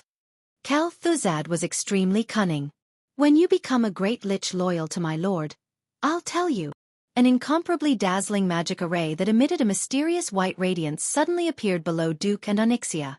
10 times the gravity, coupled with a strong elemental repulsion, made Duque and Onyxia immediately fall into a trap. "This is..." Roar. The sudden control caused the movements of Duque and his servant to pause. They thought that Xueqi would take the opportunity to attack. Who knew that he would actually be scared? No, this should be called a strategic retreat. Xueqi was in a sorry state as he controlled the frost dragon that was the lower half of his body. He could only rely on his 4 skeletal limbs to escape. They left the frost dragon's hall without looking back and fled into the huge corridor, as if they wanted to enter Xueqi's own hall. At the same time, countless undying swarmed out from all directions. Duque narrowed his eyes and looked at the red human-shaped frames on his retina. His face sank. He finally understood why Xueqi had found so many elite monsters as cannon fodder. This guy was trying to stall for time until the undead fantasy, which was similar to an inherent enchantment, killed Theon and the others, and then turned them into powerful undead. Then, they would turn around and deal with Duke. Humph! Duque snorted coldly. "Seeing that you can't deal with me, you want to use the deaths of my family, friends, and lovers to provoke me and tempt me into depravity? Xueqi, no wonder you can't be seen in public. You have the nerve to use such a petty trick on me? So what if I'm petty? As long as it works." Hee hee. Xueqi's voice floated in the corridor. "Idiot! You've underestimated me, and you've underestimated the strength of my companions and lovers." With Duque's current status, it could be said that he could have as many ordinary women as he wanted. Among the nobles of various countries, there was no lack of beauties who could be regarded as goddesses before Duque crossed over. However, Duque did not touch any of them. Why? He was not a saint. It was precisely because this world was too dangerous that Duque could not guarantee that he could protect his own women. In the beginning it was a natural development. Later on, Duke had purposely chosen heroic girls who could fight and were able to do well in combat. Just look at Queen Sylvanas. If an ordinary enemy dared to have any ideas about her, they must be tired of living. What they should be worried about was the enemy's life. Since the system had analyzed the characteristics and strength of Xueqi's undead fantasy, then Duque could roughly calculate how much time he had left. Duque did not waste time. He cursed in a low voice, squeezed his legs, and 1 man and 1 dragon directly rushed into the huge corridor. Boom! When the fire elemental magic erupted from Duque's body like a volcanic eruption, anyone would feel an invincible aura. Xueqi felt that he had clearly abandoned the emotion called fear, but the feeling that Duque gave him now, even if it was converted into soul fluctuations, was still fear. Duque, 1 man and 1 dragon, the violent flames with the aura of divinity surged out like a tsunami. Onyxia stomped down with her claws, and in the huge corridor that was at least 100 stories high and as wide as 10 football fields, a series of "Kacha" sounds rang out. Terrifying cracks appeared on the gorgeous yet sturdy floor of the corridor. At this time, the powerful defense system began to operate, but Duque was like a real god. Even though this was once Xueqi's own mage tower and had repeatedly strengthened the defense with magic, it could not stop him and the Black Dragon Princess footsteps. The guardian statues that were built with the Death Knights as the blueprint came to life and raised their swords against Duque and his servants. One by one, The Death Knights rode their undead warhorses and rushed forward at high speed under the cover of the fat abomination. In mid-air, hundreds and thousands of gargoyles pounced over. "Master?" Onyxia was inquiring. Duque's lips curled up. "Just focus on chasing." "Yes. Until today." Now that Duque was infinitely close to the divine realm, how could Duque care about these ordinary elite monsters? His eyes widened, and suddenly, countless small black dragon heads made of arcane energy appeared in the air around Onyxia. Every dragon head was vivid and lifelike, exactly the same as the head of the Black Dragon Princess. Even though Onyxia had already sensed it in her heart, she was still slightly startled. The next moment, every arcane dragon head opened its mouth at the same time. That was a dragon's breath. That was a fireball. That was a flame blast. That was a rain of flames. That was a waterfall of fire that fell from the sky. The guardian statues immediately collapsed. Whether it was the abomination or the Death Knights, in front of the raging flames, they instantly turned into dust and disappeared in the wind. The gargoyles that should have caused trouble all collapsed into dust. One man and one dragon rushed into the corridor, and nothing could stop them for even a minute and a half. With just a flap of Onyxia's wings, Thuzad's defense instantly collapsed. At this moment, Duque seemed to be possessed by the Titan of the Pantheon Temple. He was the invincible god that conquered and transformed all the galaxies back then. No matter what kind of existence it was, it could not stop his footsteps. Impossible. In the distance, the Great Lich's terrified voice came. Chapter 1282. Impossible? Why is it impossible? Duque sneered and said something that Chairman Ku did not understand. Idiot, not everyone can win Tianji's horse race. It had to be said that Thuzad was very creative. He wanted to use a new move to deal with Duque's companions while using cannon fodder to stall for time. But so what? Hundreds and thousands of elites rushed out from the corridor, all using their strongest combat skills and ultimate magic. However, these elite monsters, who could slaughter a village or a town on their own in the outside world, were like ants in front of Duque and Onyxia. Once the sea of fire arrived, everything collapsed. There was no blood, only complete destruction. These hundreds and thousands of powerful undead creatures could not stop Duque at all and were destroyed in the blink of an eye. 3 frost-bone dragons pounced over with their fangs and claws bared. They seemed to still have the great ferocity they had when they were alive, and even the earth trembled. Without a doubt, these 3 bone dragons had been blessed by Syndagosa's special secret technique. Bang! At this moment, Onyxia's left claw stepped out and instantly made a magnificent 360-degree turn that did not match her huge body. Normally, dragons would rarely make such a fancy attack. As Duque's mount, as a demigod dragon connected to Duque's soul, Onyxia could clearly see a wave-like arc. The long and sturdy dragon tail was like the largest meteor hammer in the world. With unparalleled power and prestige, it swept over. The black dragon silhouette seemed to have split the space apart. With a flash of black light, a violent whistling sound was heard, followed by 3 consecutive explosions. The heads of the 3 ice frost bone dragons instantly exploded. This scene was many times more exciting than a bowling ball. So what if he had been blessed by Syndagosa? So what if he had been an ancient dragon? Unless it was Syndagosa himself, any dragon below the Dragon King that had become a bone dragon would not be able to gain the favor of Onyxia and Duque when they were almost one with each other. Roar, roar. Even Onyxia was pleasantly surprised by such a hearty attack. She couldn't help but stretch her neck and roar. The raging flames and the holy aura around Duke's body caused the souls of almost every undead creature that he and Oni destroyed to perish. Their combination was like the most ferocious weapon in the world, seemingly capable of slaughtering gods and devils. Thuzad's plan worked, but he also miscalculated. As someone who had been suppressed from the beginning to the end, he clearly understood his position. Perhaps before Naxxramas fell into the temple of Ankh-Kiraj, he still had a chance to win against Duque.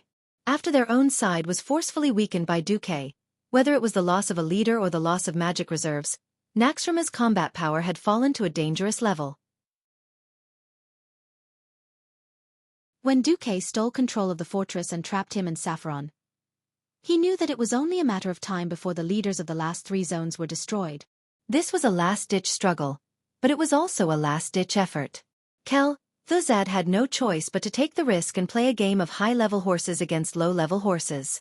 He tried to use cannon fodder to stall for time and win in the undead fantasy, thus turning the tables. Unfortunately, he ran into Xueqi.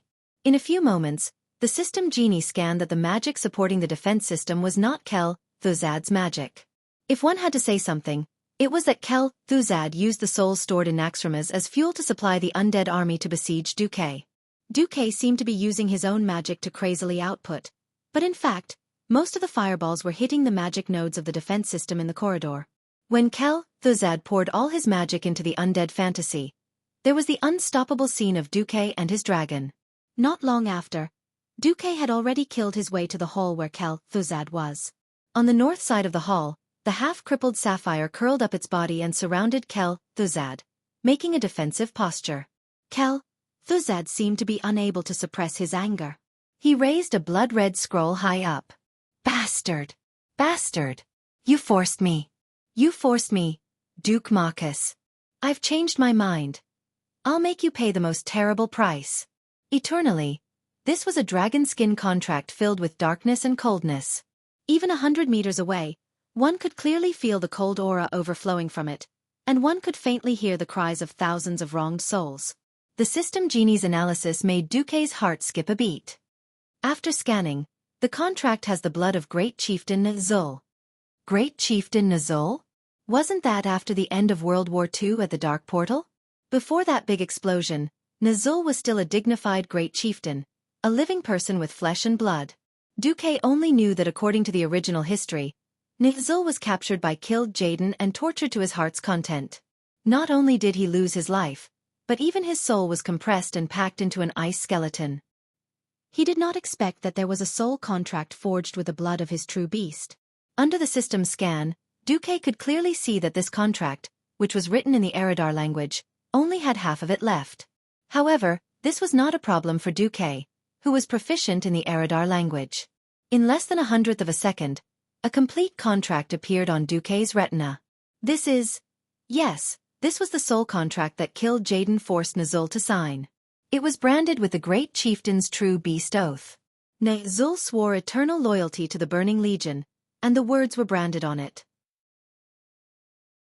It could be said that this contract was the basis for Kill Jaden to send Nazul, who had become a Lich King, to Azeroth to cause trouble. This contract contained the strongest laws of Eridar and the will of countless Void Lords to help suppress it. There was also Kill Jaden's four-fingered handprint on it. In theory, if Nazul tried to break free from the contract, this demonic handprint would cross space and time to teach Nazul a lesson. There were many harsh terms on the blood contract. Even if the contract had already expired, Xueqi felt suffocated just by looking at it. He could not help but tremble. Damn, it seemed that a guy called Infernal Affairs had broken free from the soul contract of the Burning Legion. After destroying the largest fortress in the Twisting Nether, the Burning Legion's strictness towards the soul contract had reached a peak. According to this contract, if Nazul disobeyed Kill Jaden's orders, 99% of his soul would receive the most terrible revenge. Fortunately, the remaining 1% would only be used to witness his eternal pain. However, Nazul still chose to rebel. At the cost of his own soul being split, his soul being infinitely diluted, and even losing himself. Chapter 1283. Suddenly, everything could be explained. Even if Nazul was a coward from beginning to end, and did not have the courage to cheat his compatriots, nor did he have the courage to fight against the demons, but beast, human, eternal, slave. After years of inhumane torture, his body was broken by killed Jaden, and even his bones were turned to ashes. He never gave up his heart of freedom. On the other hand, the demon commander's contract was not so easily violated. This was why after Archimonde died, Nazul chose to jump ship and set up his own mountain. His magic power suddenly dropped. Even his soul was almost worn out because of the contract's backlash. It would be strange if he was not weak. On the other hand, no one thought that Earthies would be so loyal that she ran to save her master. Not only did she kill a large number of guys who blocked her way, but she also defeated Illidan who worked for Killed Jaden in one fell swoop. Finally, she ascended the frozen throne and merged with Nazul's poor remnant soul that had been diluted many times. The perfect fusion of an orc's soul and a death knight who was once a human was enough to make one drunk. Duque did not know why Kel Thuzad took out this half of the contract at this time, but it could not be anything good. He did not give Duque time to react. Hula! Kel Thuzad's gold-rimmed purple hat seemed to fall with the wind. The part of the white bone that should have been between his eyebrows actually opened up a small door the size of a pinky. The side of the door flowed with a gray-white light. The hazy feeling was as if he had ground his own bones into ashes and scattered them. No. This was more like he had directly poured out the most profound and mysterious evil curse from his endless spiritual world. When the gray-white light between his eyebrows fell on Azul's blood contract, a mysterious law that the system elves could not analyze on the spot melted. The blood stains on the dragon skin blood contract felt lighter on the spot. The next moment, the frost in the entire hall suddenly became several times stronger. A soul voice that was compressed to less than 10 seconds rushed into Duque's eardrums. If Duque was an ordinary person, he would have long ago gone deaf from this noise-like compressed audio. When Duque naturally unraveled this audio, even though time passed very slowly in the outside world, Duque could clearly hear Kel Thuzad's death declaration. He. It was just a man and a dragon, yet they were not afraid of going against the Calamity Army, no, even the entire world of death. As expected of the Alliance's hero, Duke Marcus. I have already punished you 3 times for your arrogance. That's right. What you're tasting right now is the 3 consecutive traps that I've painstakingly laid out. 3. Duque could not help but frown. He. The most mellow poisonous wine could only be released at the last moment. Only then would it taste the most fragrant. So you shall die here. In the name of the Lich King. Facing the terrifying aura that covered the sky and covered the earth, Duque instinctively felt that something was wrong. He pulled the reins, intending to make Onyxia quickly retreat. At the same time, he instinctively wanted to open up an ice barrier. But it was no longer a matter of time, because that was already the past. The attack had already ended, and the trap had already taken effect. Something on the inside of Duke's chest swelled up at an extremely fast speed. Sturdy. Sharp. Terrifying. Cold. What burst out of his chest and burst out of his bones and flesh was astonishingly ice prism. The equipment that Duque was wearing was at least of the Mount Hyjal grade. If it was during the second battle of the Dark Portal, it would be immune to all sorts of physical damage from swords, warhammers, axes that were below demigod grade, as well as Breaking Dawn grade magic. Now, even against demigod grade and Breaking Dawn grade magic attacks, it could mostly reduce the damage by more than half. But there was one thing. Attacks from the inside were exceptions. Needless to say, this ice prism appeared after it was pierced. At this moment, Duque was like a flying insect soaring in the sky. After wantonly rushing around, he fell into a terrifying spider web chain trap that was woven with 10 or 20 layers. So what if he was strong?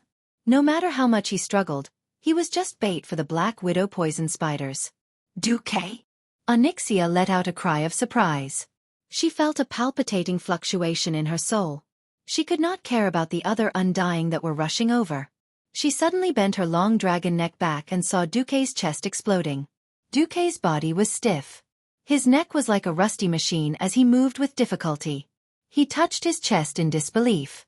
There, the extremely rare epic robe had been pierced from the inside. At the tip of the ice prism, there was still a beating heart hanging. Frost, divinity! Kel Thuzad finally could not help but laugh wildly. Foolish man! Have you actually forgotten that my essence is different from yours? I don't need to breathe. Seeing the surrounding divinity fragments explode in the void at the same time and turn into strange hedgehog-like ice balls, Duque understood everything. Yes, that's right. It was the attack of the frost divinity. On the scene, it looked like Duque had used the power of the fire divinity to expel the power of Kel Thuzad's frost divinity. But Duque was a living person, and a living person needed to breathe. The air that felt a little cold was actually floating with a very small amount of frost divinity. In order to deceive Duque, Kel Thuzad did not even use the shadow divinity that Duque was most concerned about. Instead, he used the frost power that mages also had. A demigod-grade ice dragon and a great lich with ice and shadow attributes. It was very normal for a small amount of frost divinity to leak out. Then, this method of casting a wide net succeeded. Duque was directly hit. No, Feeling the rapidly weakening soul connection, Onyxia was stunned. She no longer cared about fighting and actually shrunk at high speed on the spot. She turned into her human form and hugged the bloody Xueqi. Bastard! You lied to me. Aren't you unkillable? Didn't you say you were going to change my fate? What? Seeing Onyxia lose her composure, Xueqi's mood suddenly exploded.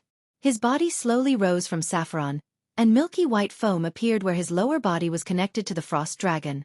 Then, he separated from the frost dragon. Ha ha ha. Die. Duke Marcus. You're finally dead. Ha ha ha. Feeling the decline of Xueqi's soul fire, Xueqi was very happy. He was so happy that countless bubbles of pleasure rushed into the depths of his soul, nourishing every corner of his soul. Onyxia, don't struggle. Follow your master and serve the great Lich King. Onyxia raised her head. A tearful smile suddenly appeared on her tear-stained face. Idiot! Ha! Xueqi suddenly felt that something was wrong. At this moment, a bright golden light suddenly pierced through his chest, and the spiral-shaped blade radiated light in all directions. Chapter 1284. The pain of his soul collapsing could not be described with words. As an immortal, Xueqi was already immune to most physical attacks. Conversely, the damage that holy attacks could do to him was multiplied. For a divine artifact sword of the divine element to pierce through his soul fire was tantamount to a calamity.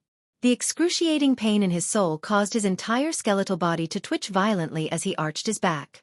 Less than 5 steps away from his feet, the frost dragon Saffron reacted and pounced, stretching its neck to bite him. Crack! When the white dragon teeth closed, it bit empty air. Xueqi used a gorgeous flash to avoid the frost dragon's determined attack. However, before he drew Xueqi's moral integrity, Xueqi gave almost all the holy light he could use to Chairman Ku. Onyxia knelt on the ground. She still had that noble and slightly charming temperament, and her face still had the sorrow of losing her husband and master. This was the person who was once popular in the upper echelons of Stormwind, known as the #1 beauty. No matter when, she was always so charming, so intoxicating. Hey! Are you done acting? Xueqi was speechless as he looked at Onyxia, who was seductively hugging his bloodied mirror image doppelganger, who had entered acting mode again. The soul connection was hard to deceive. If Xueqi was about to die, she would be able to sense it at the first moment. However, it was also because of her acting skills that she could put on a good show, allowing Xueqi to turn the tables on Xueqi. That's right. Xueqi had some doubts about the frost divinity that was spreading in the air. Even if Chairman Ku had a lot of business, he could not just throw divinity around, even if it was a very small amount. For high-purity divinity, no matter how small a mosquito was, it was still meat. So after Xueqi broke into the corridor, he directly told the Black Dragon Princess to make a mirror image doppelganger on the dragon's saddle, and he hid near the dragon's wings and turned invisible. In order to make it look real, he even gave all the armor and equipment he used before to the mirror image doppelganger. He suppressed his aura to the lowest possible.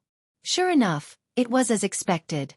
The Black Dragon Princess looked smugly at the great Lich who had stepped into destruction. She frowned slightly and continued to possess the Shadow Queen. Speaking of which, even when this fellow frowned and pretended to be crying for his master, he was still quite handsome. Woo. Master, you died so miserably. Onyxia howled dryly. Xueqi bared his teeth. If she hadn't cried for me, I might have thought that she was so beautiful, so charming, and even pitiful. I might even have wanted to play with her. But now, Xueqi raised his leg and kicked Onyxia's plump and bouncy butt. Time to work. Mount. Onyxia pretended to be unhappy as she rolled her eyes at Xueqi. She then transformed into her dragon form again and pounced towards the pitiful Saffron. Frankly speaking, without a powerful fighter like the Black Dragon Princess, Xueqi would have to spend a lot of effort to deal with Saffron. But now that Xueqi was separated from Saffron, the Lich was the Lich, and the Bone Dragon was the Bone Dragon.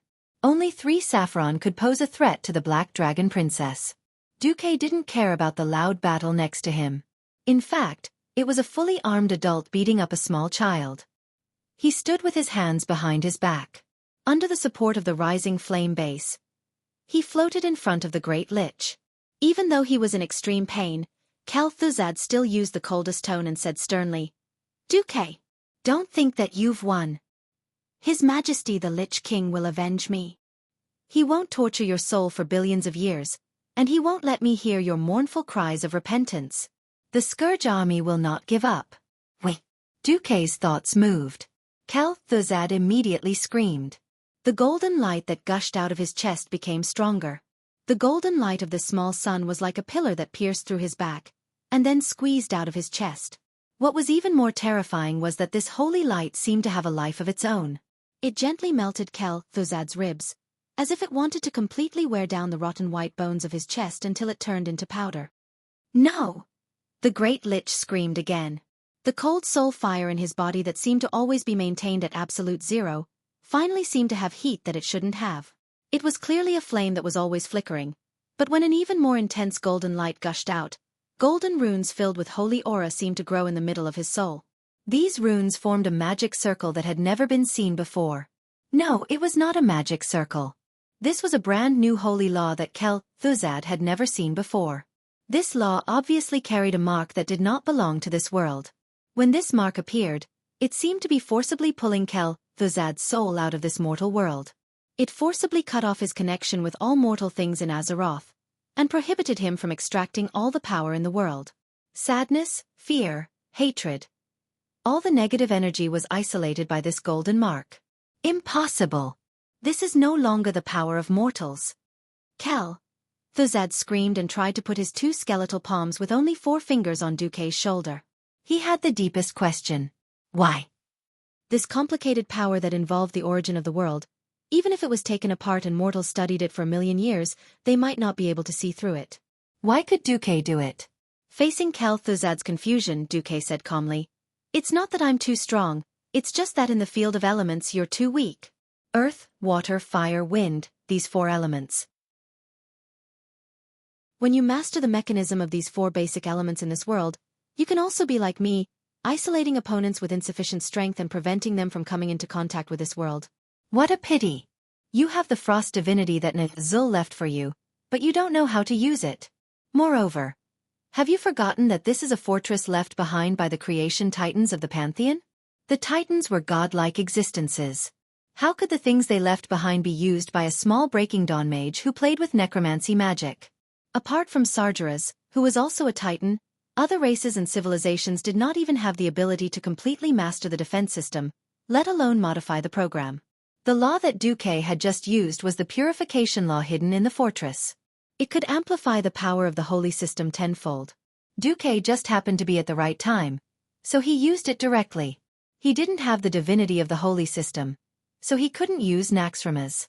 Since he had encountered it, he might as well give it to Kel'Thuzad. Chapter 1285. Sighing was just sighing. Duque had no intention of recruiting Chairman Ku. Kel'Thuzad wasn't the Black Witch Farina. Farina was bad, but there was no direct conflict or hatred between them. Chairman Ku was different. Duque had reported him in advance and let him bathe in Uther's holy light. In addition, he worshipped N'Zul and Arthas. Yes, Duque had tortured Chairman Ku's 2 idols. N'Zul was blasted into Kill Jaden's embrace. Second Fool's childhood sweetheart was stolen by Duque, his hand was broken, and he suffered a big loss in Felwood. With this blood feud as a foundation, Duque had no intention of letting Kel'Thuzad be his elemental emissary. Duque was definitely not interested in such a stubborn and cockroach-like guy. Even if he beat the shit out of him, he could still leave behind a disaster. Alright. In the past, Duque didn't have the ability to destroy souls. Now that he did, he naturally wouldn't hold back. Goodbye, Kel'Thuzad. I'll let you be another stepping stone on my hero's path. Duque waved his hand, and the golden light that erupted from Chairman Ku's chest suddenly flourished. The dazzling light became brighter and more intense. When the golden light reached the size of a small sun, Kel'Thuzad, an existence that countless people feared and hated, disintegrated into an unknown substance that wasn't even ashes, was forever annihilated from this world. In the undead fantasy, the Alliance hero group was fighting with the remnant souls of the Scourge leaders, or rather, the Illusions. Those seemingly huge monster leaders had all kinds of fierce moves and overwhelming power, but they weren't fatal. For some reason, it felt like the attack power of those monster leaders had been severely weakened. For example, the hate boss Patchwork. When he swung his large rusty kitchen knife down, the first impression he gave people was that the earth was shaking. But what he smashed out was a 1-meter square pit. Even Kalia, when she saw Patchwork's slow hand gesture, as long as she wasn't completely distracted by other things, she still wouldn't be killed on the spot. However, the situation of the team was worsening. Benedettas made a mistake in dodging and was hit until his calf was fractured. Even after first aid, the fracture still hindered his movements. During the fierce battle, Edwin Van Cleef was bitten on the arm by the leader of the stitched monsters, the giant dog Glass. There were at least 10 fractures on his left arm. Even so, he still bit the extra dagger in his mouth and continued to fight. Riadeline's back was pierced by the Beetle King Anub, Recon. Even with the emergency healing from the Holy Light spell, the bowl-sized hole on her shoulder blade was a ghastly sight. Although no one in the team had died yet, and they were far from reaching their so-called limits, everyone knew that things were not looking good. While everyone in the team was fighting a bloody battle, all the enemies in front of them suddenly disappeared. This is... Gavin Rad only hit the air. The feeling of slashing with his sword suddenly turning into nothing made him feel a little uncomfortable. The Windrunner sisters were the first to react. The 3 of them exclaimed in surprise. Duque? That's right. They and the other heroes all saw Duque. That's right, after going through so many ups and downs, Duque had long become the backbone of the entire alliance. This guy, who was constantly making his presence known during times of peace, was the core of the core during times of war. When they couldn't see him, everyone felt a sense of unease. Now, almost the instant they saw Duque, everyone's hearts calmed down. Where's Kel Thuzad? Magni was unhappy. Here. Duque curled his lips and pointed at a pile of silver-white ashes on the ground. If the ashes that emitted a faint holy light and frosty aura couldn't tell anything, then the magic accessories that Kel Thuzad wore on the pile of ashes could definitely tell the truth. You destroyed Kel Thuzad? Sylvanas was still a little unsure of what was going on. You don't believe me? Duque shrugged. There was no reply. That hot kiss that almost burned Duque's lips was the best answer. Wah! Gavin Rad whistled. At this moment, a violent rumbling sound came. Only then did everyone turn back to look at the earth-shattering battle at the side. Actually, everyone didn't really ignore the Black Dragon Princess. It was just that everyone saw Onyxia pressing down on Saffron's dragon head with her claws and biting off his long tail at the same time. For a battle like this where the winner was already decided, everyone was a little uninterested. Roar! Saffron struggled with all his might. He furiously dug the ground beneath him. The beautiful floorboards were lifted up in pieces, revealing the black soil underneath. He even dug a large pit under his body, which was ridiculous. Poor fellow, accept your fate. Onyxia laughed sinisterly, and with a leap, she dodged Saffron's attack. Then, she rode on Saffron's back and bit the back of Saffron's neck. But everyone knew that it was over.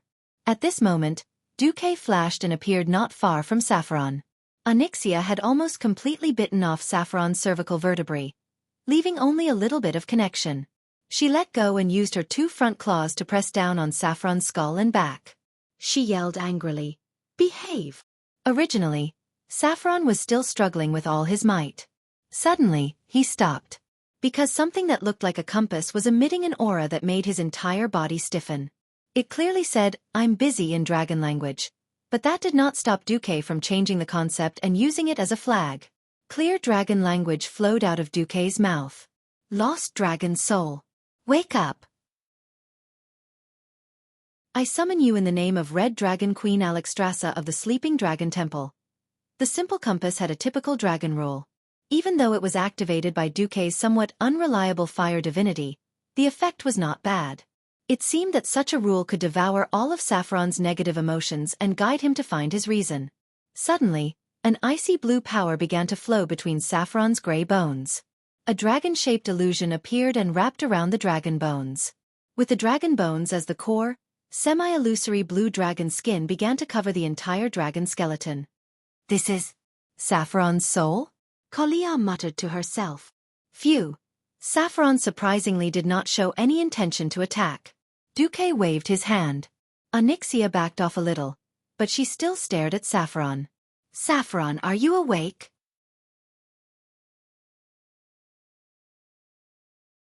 Chapter 1286.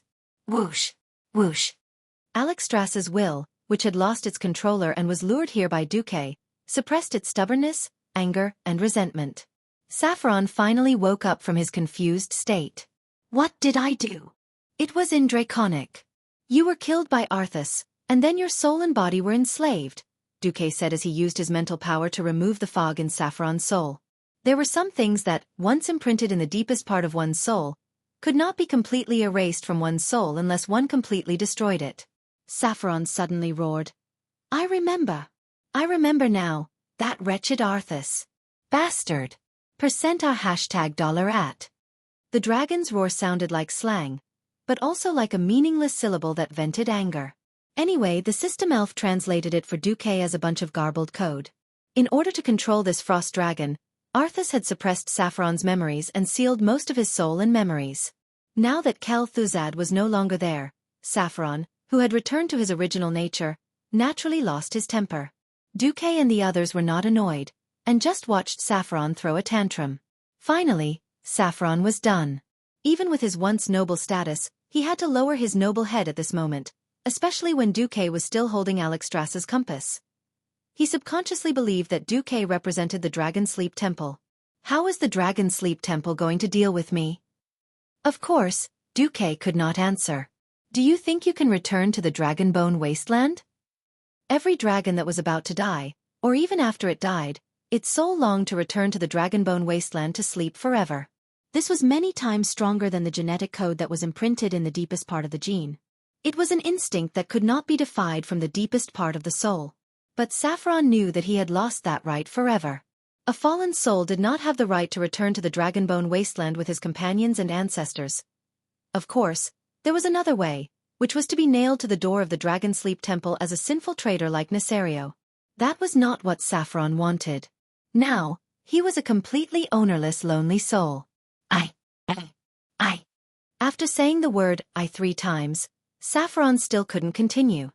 It doesn't matter if you're killed, or if you're forcibly enslaved with your soul and broken body. However, the killings and sins you committed when you were a frost dragon can't be completely erased. You need to atone for your sins. Do you understand? Fraud-Do patiently guided the blue dragon's soul, whose IQ had already dropped a little. Atone? How can I atone? Xueqi raised his chin slightly. After the Titans of the Pantheon conquered planet Azeroth, they handed over the responsibility of guarding the planet to the Pentashade dragons of the Sleeping Dragon Temple. Now, Azeroth was facing the invasion of the Burning Legion led by the traitor of the Pantheon, Sargeras, and the erosion of the ancient god Thun and other evil forces.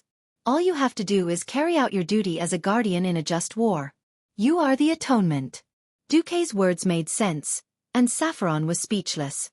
He nodded his dragon head almost subconsciously. Xueqi snapped his fingers, and Onyxia obediently transformed into a human form and came to Xueqi's left side. Xueqi smoothly stroked her hair with his left hand. See this guy? She abandoned the evil alignment and fought for justice under me, the guardian of Azeroth, Duke Marcus. Now, Her Majesty Alexstrasza has promised that as long as she performs well, she will be accepted back into the Sleeping Dragon Temple in the future. At this point, Onyxia's body trembled. To be honest, she didn't care whether she could return to the Sleeping Dragon Temple or not. What she cared about was Xueqi's terrifying influence. Saffron's soul trembled violently, and he asked in a trembling voice, Can you speak to Her Majesty Alexstrasza? Coincidentally, Xueqi saw that the pointer of the compass had pointed to on duty. Xueqi decisively put the compass on the ground and smashed a dragon language spell on it. It wasn't any advanced spell. It was purely to activate the communicator with the Red Dragon Queen. The next second, a unique pressure reverberated throughout the hall. When an illusory red dragon head with the height of a 2-story building was projected in the hall, everyone felt as if a long and distant cry rose in their hearts. This sharp cry came from the ancient times 25,000 years ago. It was a majesty that was filled with the sedimentation of history. She was the perfect combination of nobility, beauty, ferocity, and strength. The aftershock of her soul easily crashed into the depths of everyone's hearts. Everyone's hearts contracted due to their nervousness. After exhaling, their lungs forgot to expand and breathe in fresh air again. Everyone felt a little suffocated. However, Alexstrasza quickly retracted her aura. "Oh, it's Xueqi. Sorry, I just came from the void battlefield," the queen replied casually. "What's the matter?" "It's about this guy you mentioned a while ago. I kicked her and asked how many merits she needs to return to the Dragon Slumber Temple." Xueqi first grabbed Onyxia's neck like a little chick and forced her to take 2 steps forward. Onyxia didn't dare to look directly at the queen. The queen's huge yellow eyes blinked. Although she didn't know why Xueqi would ask at this time, she still answered, "If we can successfully seal Si Thun this time, this merit will be enough. At least Nozdormu won't object. He has the most opinions right now." "Alright, the second thing. I just dealt with Saffron's soul. Can you help me inform Maligos?" Alexstrasza turned her head. She had obviously sensed Saffron's soul long ago, but she sighed now. "You shouldn't have asked me." Yes, she couldn't speak directly about the Blue Dragon army. Even Maligos didn't have many soldiers under him. After all, overstepping his authority was overstepping his authority. At this point, Saffron's expression couldn't help but become gloomy. At this time, Xueqi suddenly said, and I'm saying if I let Saffron make enough merits, can you consider letting his soul return to the Dragonbone wasteland in the future?" The dragon race's way of dealing with the fallen was to kill them directly and then destroy everything with a dragon breath. Alexstrasza was a bit troubled by Xueqi's sudden suggestion. After all, Xueqi was also considering this from the perspective of the Dragon Slumber Temple. After thinking for a while, Alexstrasza finally said, "I hereby promise that if any of the fallen dragons choose to redeem themselves and make enough merits, I will initiate a motion at the Dragon King's conference." "I will initiate a motion during the Dragon King conference. As long as I get more than half of the Dragon Kings agree, I will be able to let the lost souls return to Dragonbone Waste."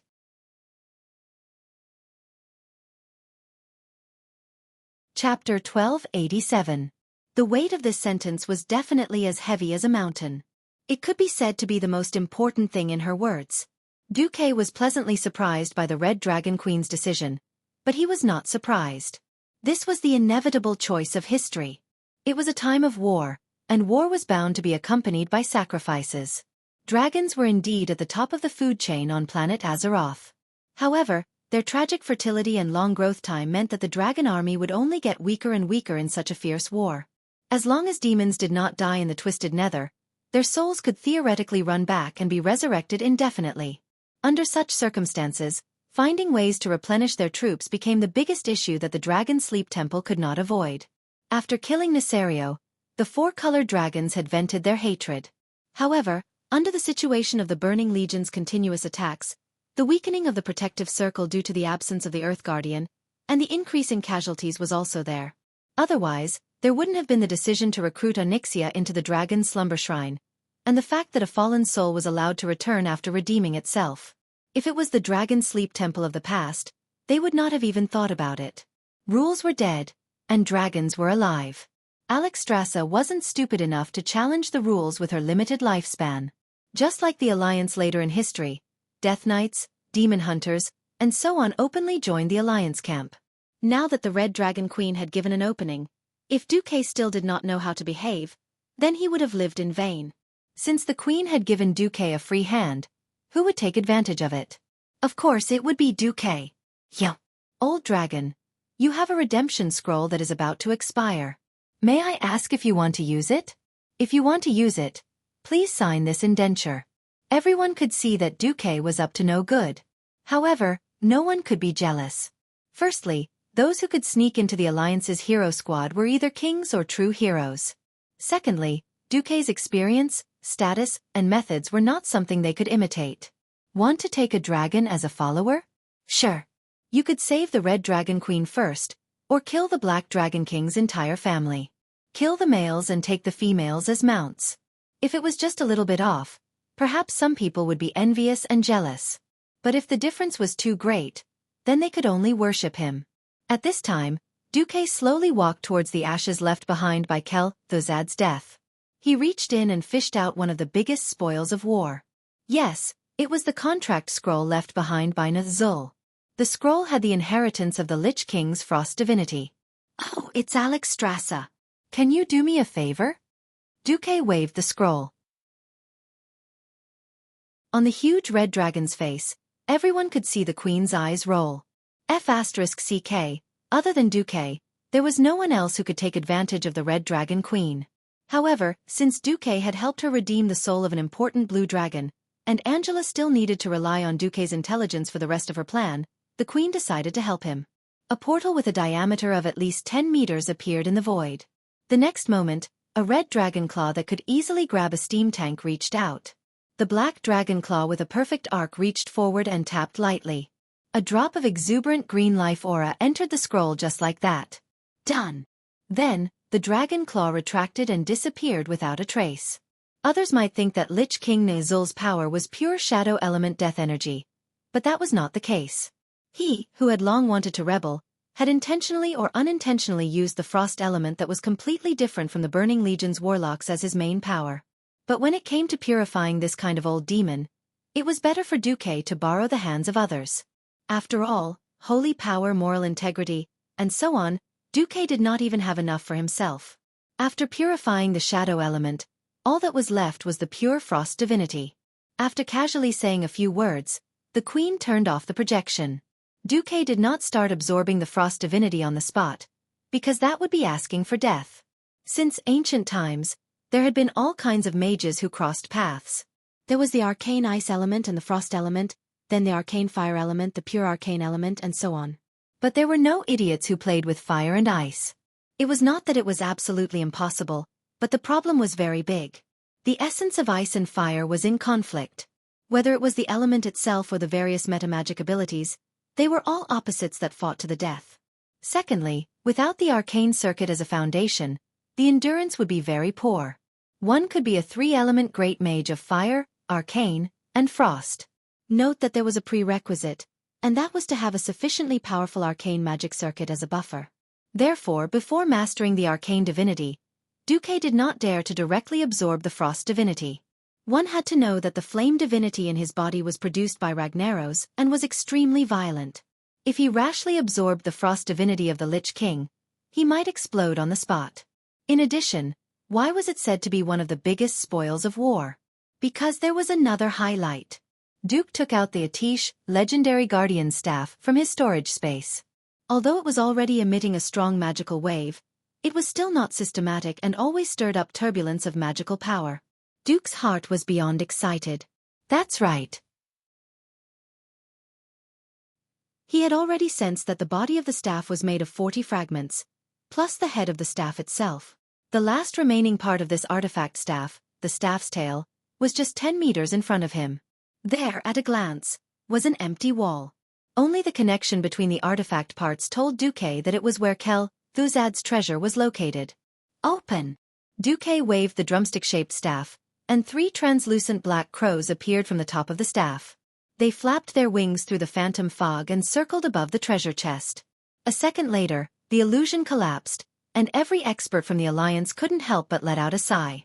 The huge treasure chest with silver skull carvings made a clatter sound and opened by itself. An inconspicuous wooden thing flew out, drew a gorgeous blue-purple arc in the air, and finally deftly embedded itself at the end of the staff in Duque's hand.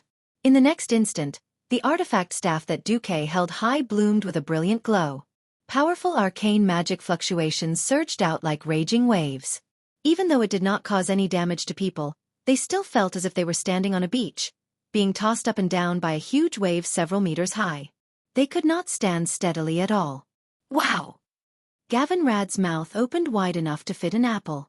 Boss, why do I feel like your artifact is much more powerful than mine? Unexpected things happened one after another. As if it was provoked, Magnes Savra's, hand of Ragnaros the Balrog, ignored its owner's will and burst out a blazing light, forming a fire pillar that would take 3 people to wrap their arms around it and burst into the sky.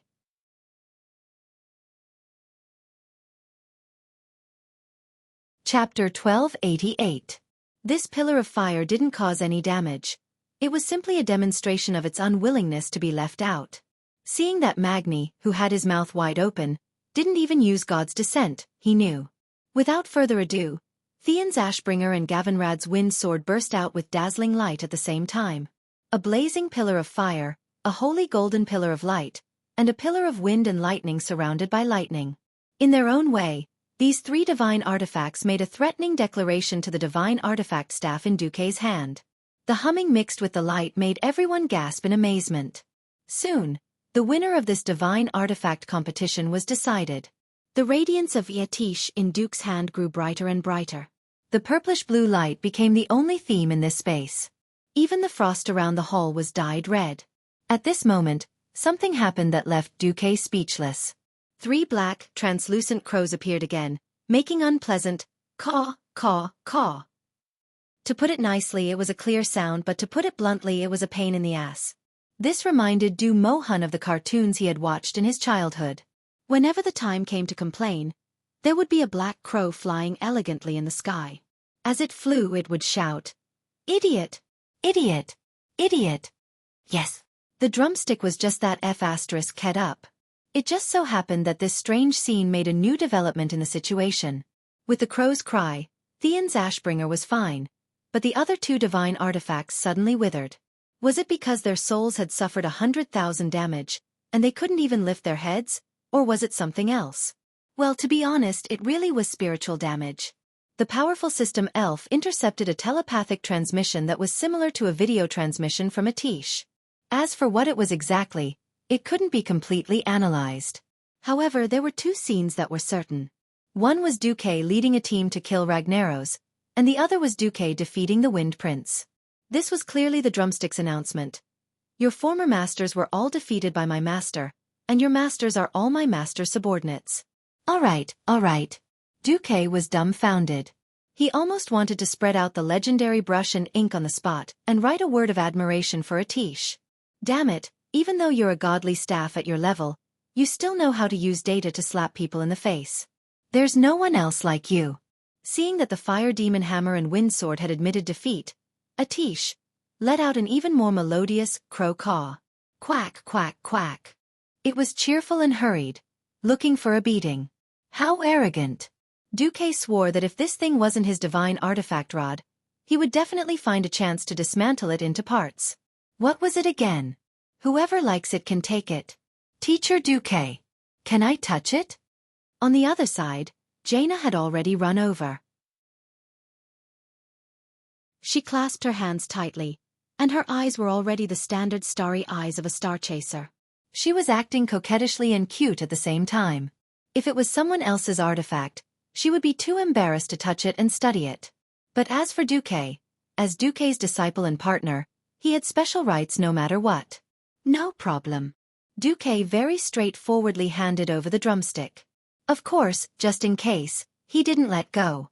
At the same time, he sent a strong thought to Atish. This is your master's chick, don't hurt her, or I'll dismantle you. Immediately, Atish sent back a thought. No problem, you and me, who's with whom? Something that left everyone dumbfounded happened again. Not only did Atish read Xueqi's memories and hum out the famous melody of Ode to Joy, he also made 3 illusory crows perch on Jaina's hands and shoulders, letting out low caws as if they were trying to please her. Their long curved beaks gently rubbed against Jaina's delicate face. Xueqi's mouth turned into a standard O shape on the spot. Damn it! Wasn't this the divine artifact passed down by Saint Medivh? How did it become so shameless? Was it really like its master? Kakik. Jaina laughed happily. Surprises came one after another. Suddenly, a large pop-up window popped up in the system, taking up almost half of Xueqi's field of vision. Your divine artifact, Atish, legendary staff of the Guardian, is transferring arcane divinity to the host. Do you accept? Xueqi was stunned for a full 3 seconds. What did it mean by one can wear out iron shoes in fruitless search, but find it by chance without any effort? That was it. 20 years. It had been too long. So long that Xueqi had already forgotten that the drumstick's previous owner, Medivh, was also a demigod. That's right. Medivh was a demigod great arcanist with the title, Astral Wanderer. He was also proficient in 3 elements, but he was most famous for spatial magic based on the arcana. Xueqi didn't expect much at all. He was already very happy to be able to gather Atish and get a divine artifact. Who knew that there would be additional divinity as the grand prize? Ha ha ha. Arcane divinity. Arcane divinity. I can become a demigod this time. Excitement. Ecstasy. Exhilaration. Xueqi didn't know how to describe his current feelings. 22 years. He had traveled to Azeroth for a full 22 years.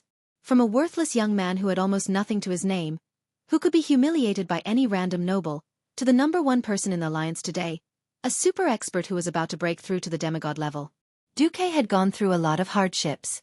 Thinking back on the many times he had narrowly escaped death, or rather, the painful experience of dying and coming back to life, Xueqi still felt that it was unbelievable. Humans were always unsatisfied. Or rather, desire was the driving force for humans to move forward. He had thought that it would be good if he could just muddle through life and not become a ghoul. He hated aging and longed for immortality. He didn't want to live forever and longed for power. What did he want? Wasn't it to live better? Perhaps, with great power came great responsibility. But so what? He was used to carrying the burden of the world's future anyway, so there was nothing to be afraid of. After all, with great responsibility came great benefits. Yo! Everyone, what do we do? I'm so excited now. I want to kiss all of you. In the whisper of the wind, Xueqi said excitedly. Originally, his relationship with his lovers was kept a secret. Rumors were just rumors. If he didn't admit it publicly, no one could do anything to Xueqi and them. Although in theory, a few of the queens were already over 30 years old, with the eternal blessing, age had lost its meaning, and no one could say anything. At this moment, Xueqi was trying to stir up trouble and make everything clear. As soon as Xueqi said this, Jaina was the first to enjoy the benefits and kissed him without hesitation. So fragrant. Looking at the silver line connecting the lips of this so-called master and disciple, Gavin Rad was embarrassed. But this was just the beginning.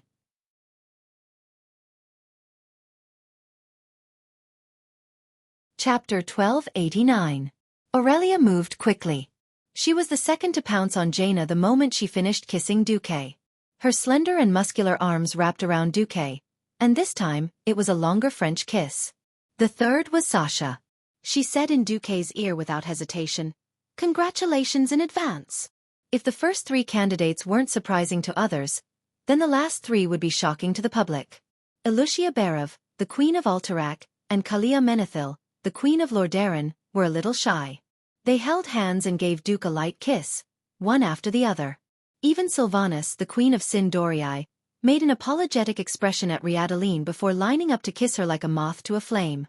What was most surprising was that after 2 seconds of hesitation, Tyrande, the High Priestess of the Night Elves, who was said to have dedicated everything to the goddess Elune, was at the end of the line. Tyrande's holy face revealed a cunning expression as she faced her royal and general teammates, who had been struck by lightning. She gestured for them to keep quiet. Shoo! For the sake of being teammates, don't tell the Night Elves. As for the goddess, she knows. Fortunately, everyone here was a hardcore member of the Alliance. Also, as one got older, they matured a lot. Their mouths were all tight. Otherwise, if it was leaked, it would definitely be huge news that would shake the entire Night Elven race. Gavin Rad was first surprised, then envious, and finally pounded his chest. He almost turned into a member of the FFF team and burned Xueqi and the others. Damn it! Should we celebrate our victory and show off our love? Half of the beauties in the hero team belong to you. Do I still want to live? Theon patted Gavin Rad's shoulder. Yo, don't forget, you're a paladin. Gavin Rad said bitterly. Don't worry, I'm envious at most. I won't be jealous. He turned and ran over. Boss, teach me Canon Girl's godly skills, okay? On the other side, Riadaline also smiled bitterly. Well, the Queen of the Alliance has been taken by Xueqi. Let's see how Xueqi deals with this. Aurelia hugged Xueqi and whispered in Xueqi's ear, I heard that once you become a demigod, your soul will stabilize. If that's the case, I want to have a monkey with you. Give birth to a monkey. Aurelia had learned this from Xueqi. Hearing this, Xueqi could only smile bitterly. I haven't become a demigod yet. I heard it's very dangerous. We believe that you will succeed, the 3 Windrunner sisters said in unison. If it's monkeys, I want them too. Sasha added weakly. Seeing the envious looks on the faces of the other queens, Xueqi could not help but laugh. Aurelia and Sasha did not have a crown to wear, so they naturally did not have that many taboos. The queens, on the other hand, were in trouble. As queens, it would be hard to explain if someone died without a formal wedding. Children.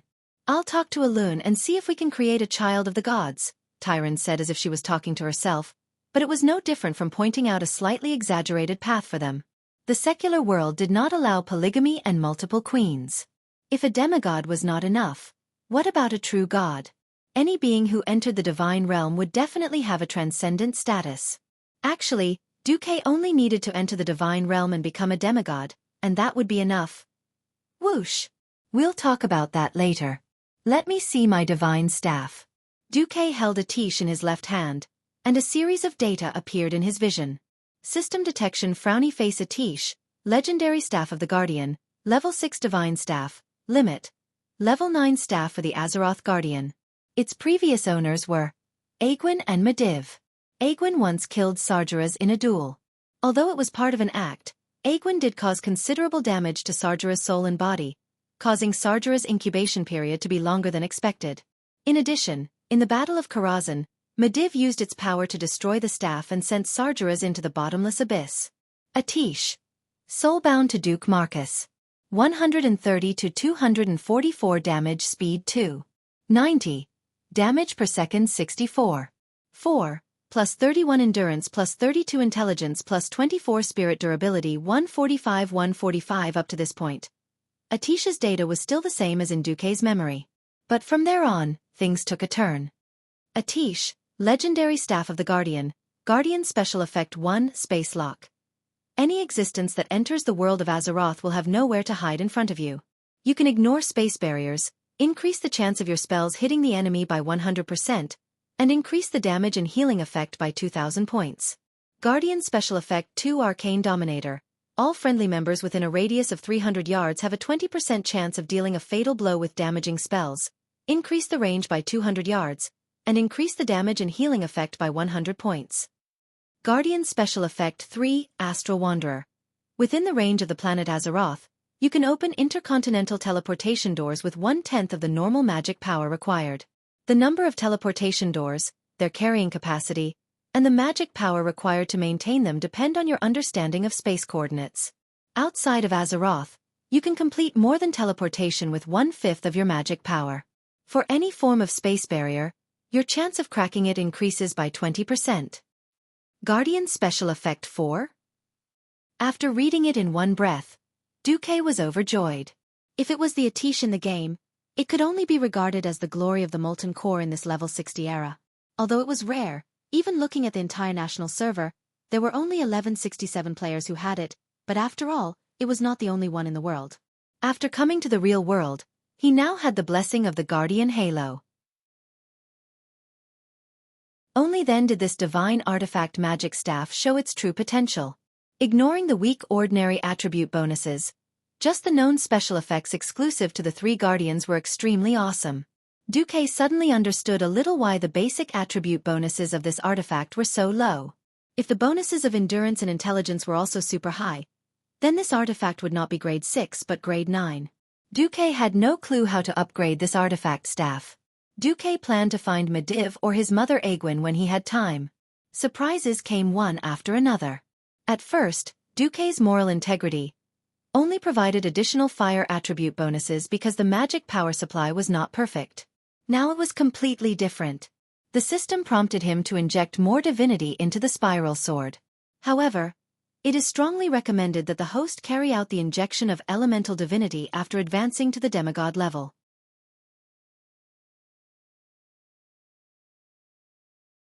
Chapter 1290.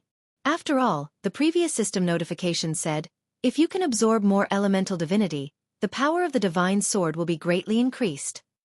Now, it was strongly recommended to come back after leveling up. There was only one explanation. Injecting it after leveling up would be more beneficial to Xueqi. If Xueqi was still in a slightly confused state before, now Xueqi had completely understood that the time to break through to demigod had come. As long as he finished up the work in Naxxramas, with Atish, Duque was now a genuine guardian of Azeroth. If there was anything different between him and the previous guardians, it was that he lacked the demigod magic that was infused by all the members of the Tirisfal Council. That wasn't important. As long as he broke through to demigod, everything would be solved. Duke lifted Atish gently, and immediately felt that his arcane magic circuit had increased by more than 200%. The surging magic power reverberated in the huge circuit formed by the connection between himself and the divine artifact staff. If Duke, who was a third-class Breaking Dawn, was able to produce large rivers and lakes of mana every second, he would feel like he was in the middle of an ocean right now. Duque turned to face the soul of the ice dragon and said loudly, "Saffron, I ask you, are you willing to be under my command and become my exclusive elemental emissary? Fight to protect the world of Azeroth, wash away your sins, and achieve the ultimate goal of returning your soul to the Temple of Dragon Sleep?" There was nothing to think about. Saffron, who was in soul form, lowered his proud head. "I am willing." Duque didn't say anything else. He raised his staff high, and a beam of blue light shot towards Saffron's huge soul. Like silk being spun from a cocoon, everyone vaguely saw countless black threads being drawn out of Saffron's soul and dissipating in the air. Then the frost aura in the entire hall began to gather on Saffron's spiritual body. A series of sizzling sounds rang out. Under Duque's extraordinary magic power, not only Saffron, but even the hall they were in felt like it was being frozen. It was just that one was coming out, and the other was coming in. As the entire space began to become illusory, Saffron's soul began to materialize. The ugly white bones were covered by muscles formed by the condensation of elements. Then, a dragon's skin as white as snow appeared out of thin air. 10 seconds later, there was one less fallen bone dragon in the world, and one more elemental dragon that was transformed from the purest frost element. From this moment on, Saffron became an elemental creature similar to the fire phoenix. After dealing with Saffron, it was time to split the loot. The Alliance heroes quickly and simply picked out the epic equipment that they wanted. Of course, Naxxrama's equipment was only at level 80. The rest of the equipment was equivalent to level 60 in the game, so the 15 of them were not interested in it. They would probably leave it for William and the rest. On this day, in the Cenarian fortress in the north of Silithus, the battle was still at a stalemate. Although the Allied forces had gathered the elites of the Alliance, the Horde, and the Dragon race, they were still unable to push the battle to the wall of beetles in the middle of Silithus, let alone the temple of Ankh-Kiraj.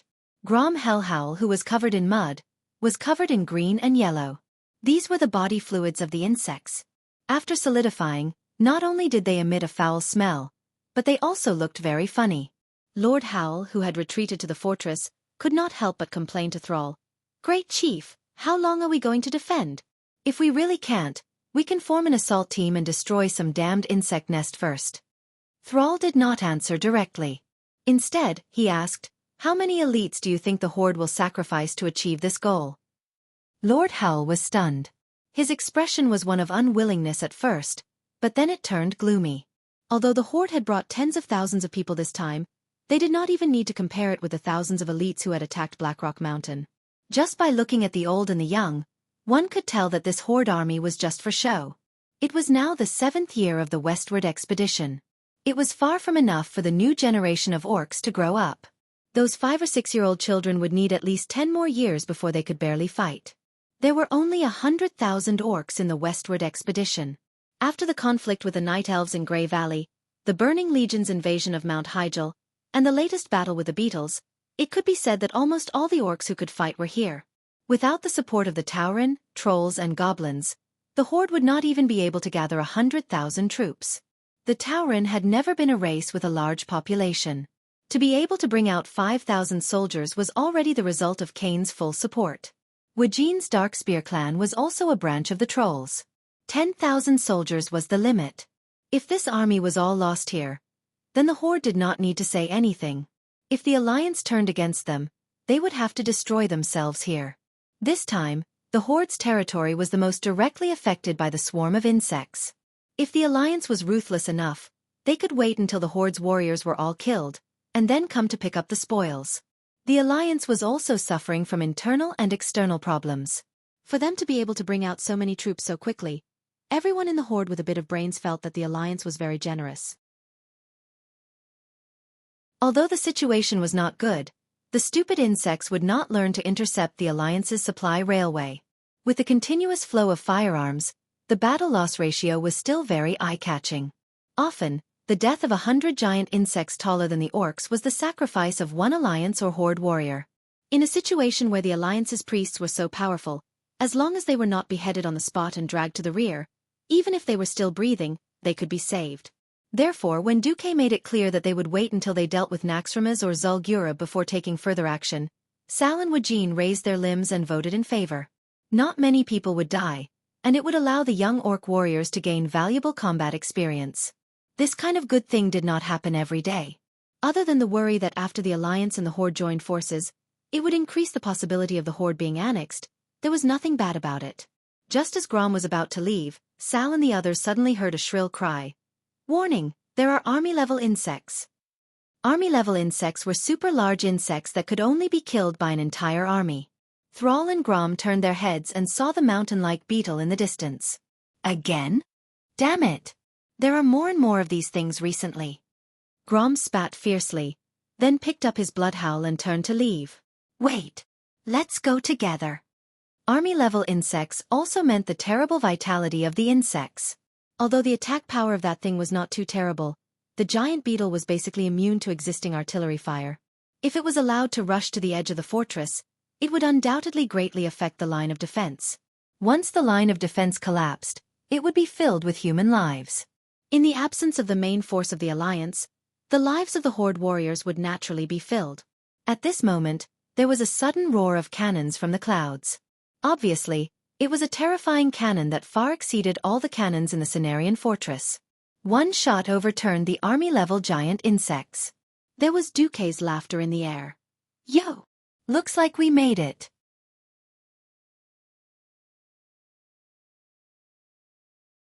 Chapter 1291.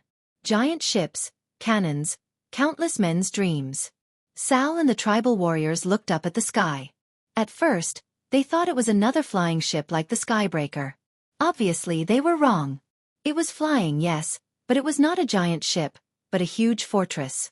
No one would forget the terrible figure that once wreaked havoc in the main cities of the major races. In the eyes of many ignorant tribal people, it was almost a scourge. It was boundless, floating in the sky, and there was no way to fight it. Every person could only hide in the main city with the strongest defense, trembling, listening to the terrible wail of death lingering in the sky, waiting for the judgment of extinction to come. Cannons couldn't hit, magic couldn't reach, and the two-footed flying dragons that were sent out would only be brutally wiped out by gargoyles more than 10 times their number. Every tribal warrior still clearly remembered the humiliating days when they could only be beaten in pain and unable to fight back. Now, what was this? Directly south of Cenarian Fortress, Naxxramas slowly descended from the sky.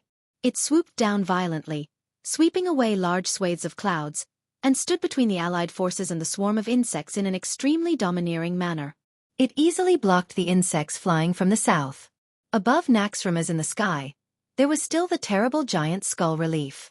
But the shape was a bit like a roly-poly doll, with a square bottom and a conical top composed of 4 edges. The 4 corners of the fortress fluttered in the wind with the Alliance's blue background and golden border lion flags. Even though Naxxramas looked much more dilapidated than before, there was a very obvious big hole facing the north. This should be what the Alliance said in the report to the tribe, that it was blown up by the floating city Dalajan. Even so, Naxxramas was still a daunting fortress. Soon, the fortress opened fire. As soon as they arrived, they unleashed a barrage of bullets. Many of the insects were badly mutilated, and their broken bodies and limbs fell from the sky. Huh! Sal frowned immediately. Great Chief, you also noticed? Woken said. Yes. Naxxramas' firepower is much weaker than I remember. As soon as Sal finished speaking, he found that Jaina had come. That's because after the Alliance seized Naxxramas, they discovered that many of the shadow magic towers couldn't be used.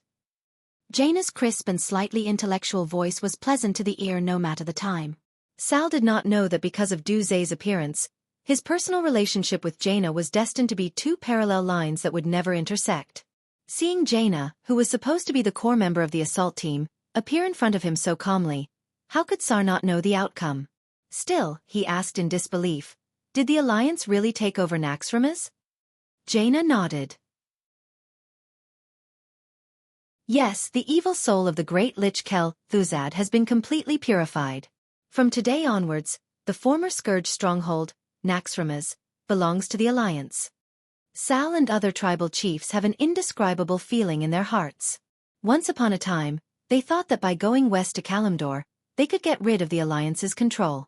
As long as they could gain a foothold in this slightly barren land, they might be able to compete with the Alliance across the sea.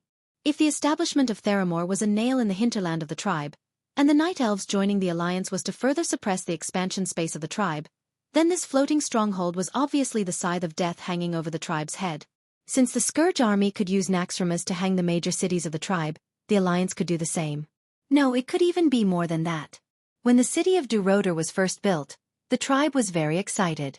At that time, the tribe's territory was also small. Who would have thought that Duque's arrangements were so far-reaching, attacking the new main city of the Orcs from the south and north? It was not obvious at first, but as the tribe continued to expand their settlements throughout the continent in order to compete for resources, they found that there was a noose around the tribe's neck, slowly strangling the tribe to death.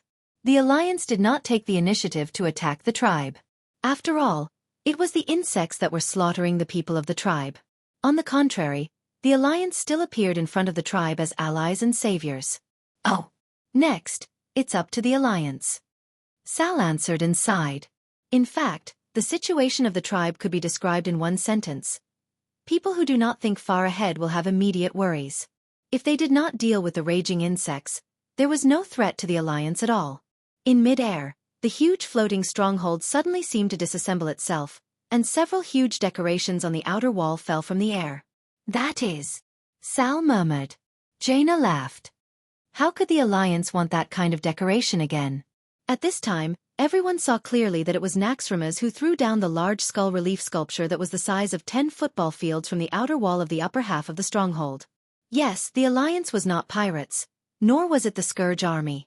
This kind of decoration that was meant to scare people, the Alliance would definitely not use it. The huge stone sculpture smashed down from 1,000 meters high, and immediately there was a tremor in the mountains. Of course, the effect was also obvious. The stone sculpture that was 30 meters thick came crashing down, and in the eyes of the insects, the scene was like the sky falling down. The huge and seemingly endless shadow pressed down, and the insects in the middle had no place to hide and were crushed into meat sauce on the spot. Splat! The insect slurry that splashed out from the cracks of the broken stone sculpture was a full 10 stories high. On the stronghold 2,000 meters away, almost every Alliance soldier who witnessed this scene could not help but grit their teeth. Immediately, they let out the most enthusiastic cheers. Ha ha ha ha! Good. Kill those brainless insects. Long live the Alliance. Under the watchful eyes of the 100,000 Alliance soldiers on duty, Naxxramas moved again, slowly flying to the southeast of Cenarian's stronghold. The two strongholds, one on the ground and one in the air, formed a triangle with each other. Naxxramas descended. Because the speed of its descent was very slow, even when it landed on the ground, it did not cause much shaking. It only flattened several large sand dunes. On the side facing the railway, the stronghold opened a super gate that was at least 20 stories high, and a ramp that was 30 degrees from the ground descended. Jaina laughed. The Alliance is going to arm the entire Naxxramas stronghold as a mobile base to advance the front line. Now, on behalf of the Alliance Commander Duke Marcus, I officially request the Horde to send about 2 clans of troops as the garrison of the stronghold. After that, Jaina showed Sal an official document written in both Orc and human common language, stamped with the seal of the Alliance Command. You're tuning in to the Xueqi's Martial Arts Saga YouTube channel. Don't forget to subscribe and join us on this journey to catch the most captivating stories.